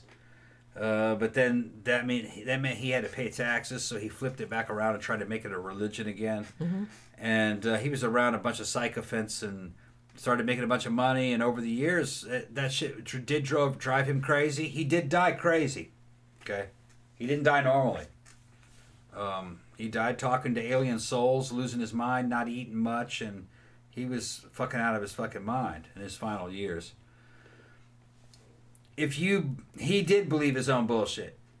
If he didn't believe his own bullshit, he would have stayed sane. But no, he believed that bullshit and it drove him crazy. That's exactly what happened. The stress. And another thing is that he was not a very remarkable man who did a lot of cool shit when it came to making money and building institutions and building power. It's almost kind of like a rock star thing where he got too big for his britches. He wasn't ready for that kind of shit. I think it was a lot of stress on him. Yeah. He went that far. Yeah. And then he fucking infiltrated the FBI. Operation Snow White is what it was called. The largest fucking infiltration of a fucking government agency in fucking history. And it was the FBI. Mm-hmm. And he ordered him to do it. His wife went to prison over it because he blamed her. That's some weird shit. Because of course he did. Yeah. He said, well, I didn't do it. She did it. Man, you pull that shit on me, I'm going to fucking punch you right in the mouth. So he narrowly escaped going to prison, and that motherfucker was never really the same after Operation Snow White, according to everybody that was around him. Said from then on out, he was paranoid as fuck because, well, wouldn't you be? Wouldn't you think that the FBI was fucking minutes away from arresting your ass? They probably were, one. And two, I kind of feel like, I think up to then, I don't necessarily want to say that maybe he thought he was play acting, but I think at that point, shit got real. Yeah. And he never was the same. Right. And it's almost kind of like he came to this realization. It's like, oh shit, I'm messing with forces that are possibly larger than myself, and I might actually be in trouble here. Dude really should have been life in prison.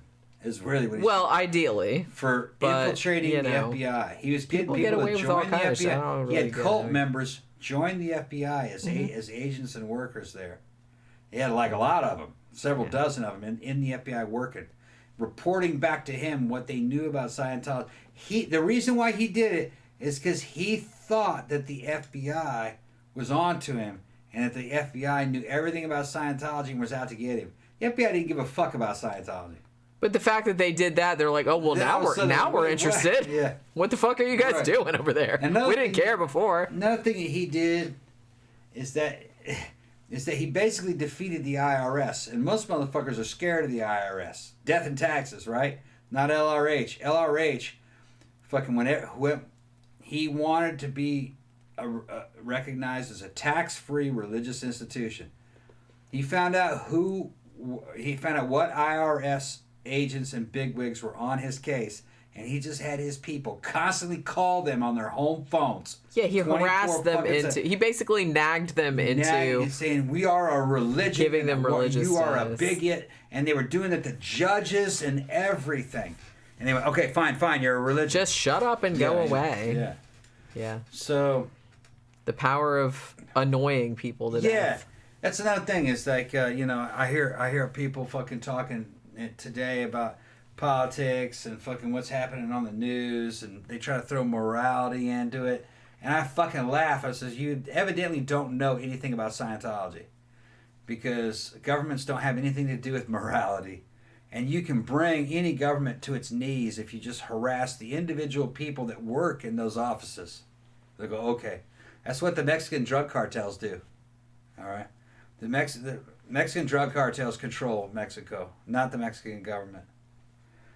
I mean, right on fucking live TV, the Mexican government fucking arrested a cartel dude.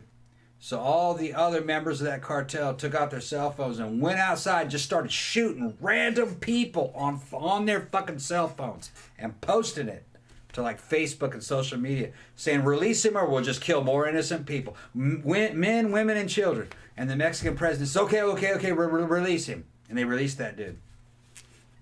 If you think your governments are actually in control, they're only in control because you're civilized. If you start acting like a fucking savage, no. They'll yield. And there's no difference between Mexico and the United States. It's the same individual people. I mean, Americans think, well, we got all this powerful army and all. No. You can fuck them up too. And the courts. You just go for their children. That's exactly what the damn cartels did. If you're ruthless enough and you just don't give a shit, if you're the kind of person that can skin a child alive on video, yeah, you'll be in charge. Sad but true. My proof? North Korea. That's how the North Koreans got in charge. They were that bad. And they're still that bad. Concentration camps and everything. But let's get back to fucking what you call it. LRH fucking did that same kind of shit, but nowhere near as bad, and he got his way. Being bad reaps rewards. The average person isn't raised that way, though. But that's because we're kind of fucking chumps. If you got enough people and enough power, you can get away with anything. It's sad, but true. They're talking about different kinds of food. Yeah, I'm fucking hungry. Yeah, me too, actually. Yeah. I mean, you know. Let's see, where was I? We're talking about Indian food. We're talking about. I kind of want another drink, and I'm also very thirsty. Is there more drink over there? Oh yeah, I got a bunch of it. Can you make me one? Yeah. Yeah. What's everybody like? It's Halloween night. What are you guys gonna watch? Like here, it's like 10:40, so I might be able to stay awake for a movie. Like I said, I wanted to start watching Midnight Mass, but now I kind of feel like I'm gonna get involved in it. I'm more interested in food than movie. Well, I know that, but it's like, you know, we'll get to that. I'm the one that's got to get down there and cook it. I know. See. Last night, I was going to start watching Midnight Mass last night, but then I was like so sleepy, and then I ended up, and then Dan Bell was live streaming. He's been doing like a lot, because he took 6 months off, because he was having some mental health issues, sadly, but he seems to be doing a lot better now. And so he did a live stream last night for Halloween. He lives in the, what's it called? The Belvedere, right? Yeah, I think it's in Baltimore, which is like a super haunted. It's supposedly like super haunted. You're talking about how nice it is and how cheap it is to live in Baltimore. Yeah, and I've been to Baltimore one time. I had a friend that lived there like a long time ago. But it's also the place, like if you watch like the new Unsolved Mysteries, there was that guy, what was his name? Ray Rivera, is that his name? The guy that that supposedly jumped off the roof or was pushed off the roof or something, and it was like really mysterious, and they never really like figure out like how the fuck that happened.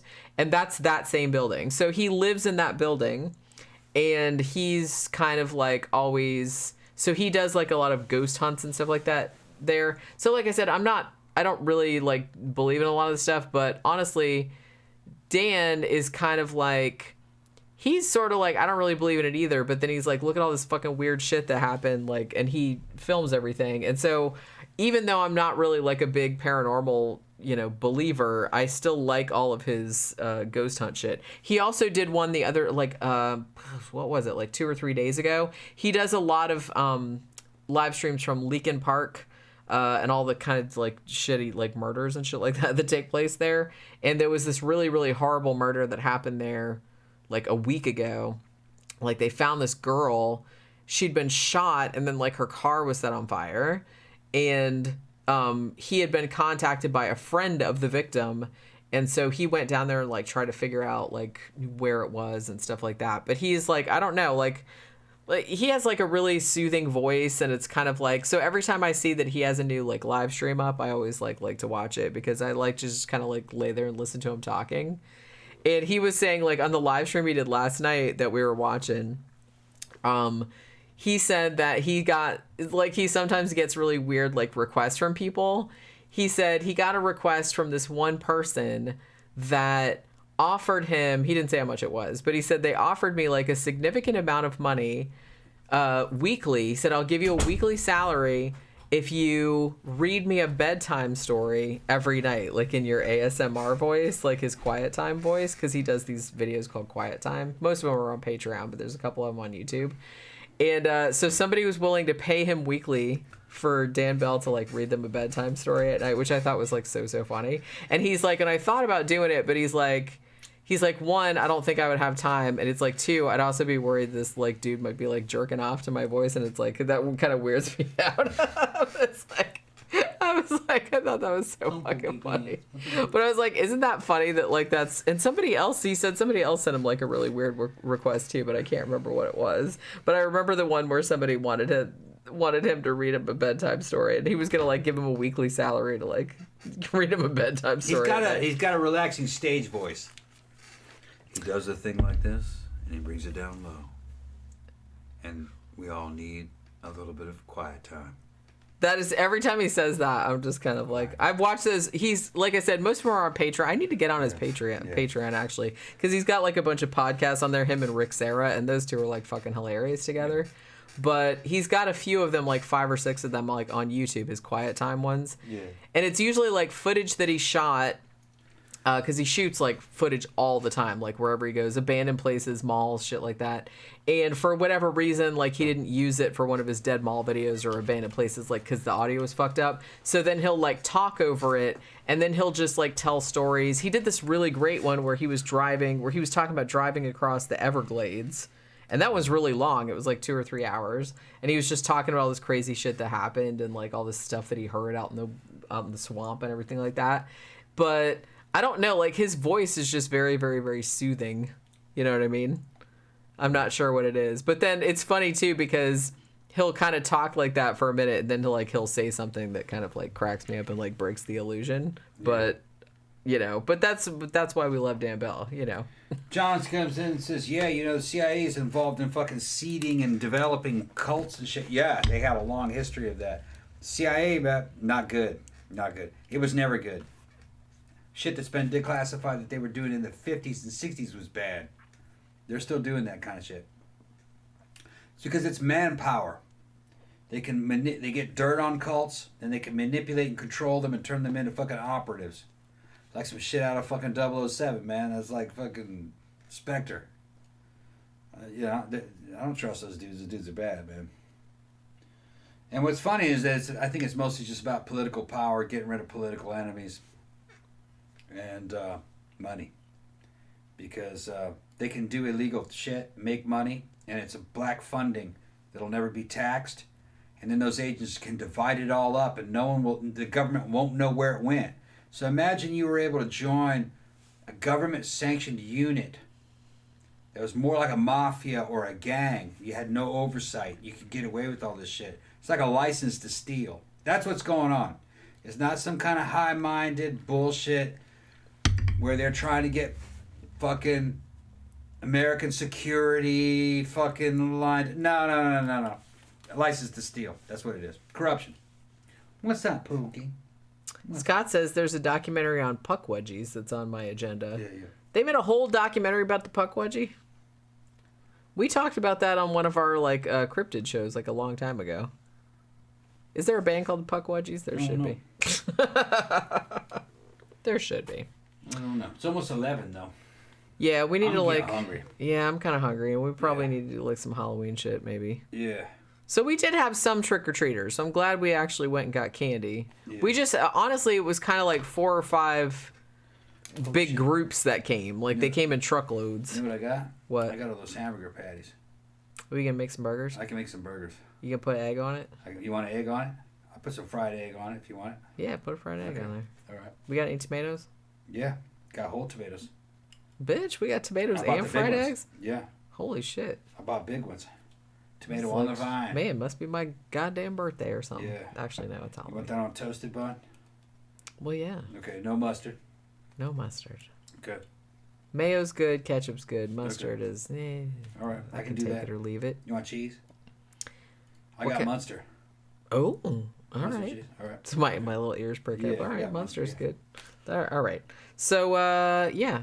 So whatever you guys are gonna do, because I know some of you guys are in different time zones, so it might be earlier for you. Like I said, here it's almost 11, so it's I don't know if we're gonna end up watching anything tonight or whatever. I've been listening to scary stories all day, so that was my Halloween thing. And like I said last night, we watched Carrie, and Dan Bell doing a haunted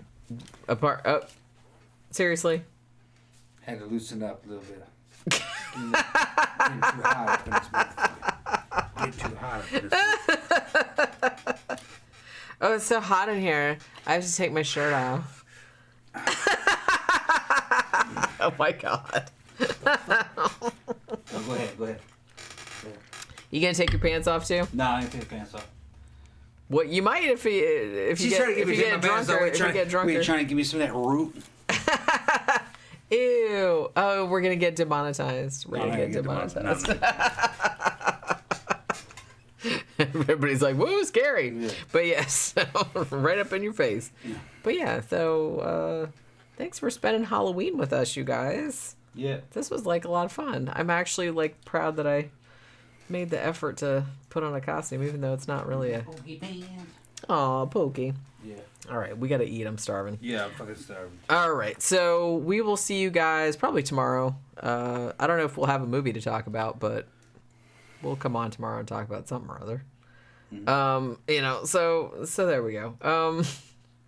Yeah, Tammy, wait till Tila finds out she missed this. Oh, yeah, Tila already left. She doesn't already. That's funny. Oh my god, she missed the happy trail. Yeah. But there's no happy trail. Everything's shaved. Well, just There's no happy trail. There's no trail. I know, but that's shave, just no that's just what I call the area, even whether there's hair there. Yeah. Okay, now you gotta stay. Yeah. All right, now I seriously want a burger with a fried egg. Okay. Though. So yeah, we will see you guys tomorrow. Have a happy rest of your Halloween, whatever time it is.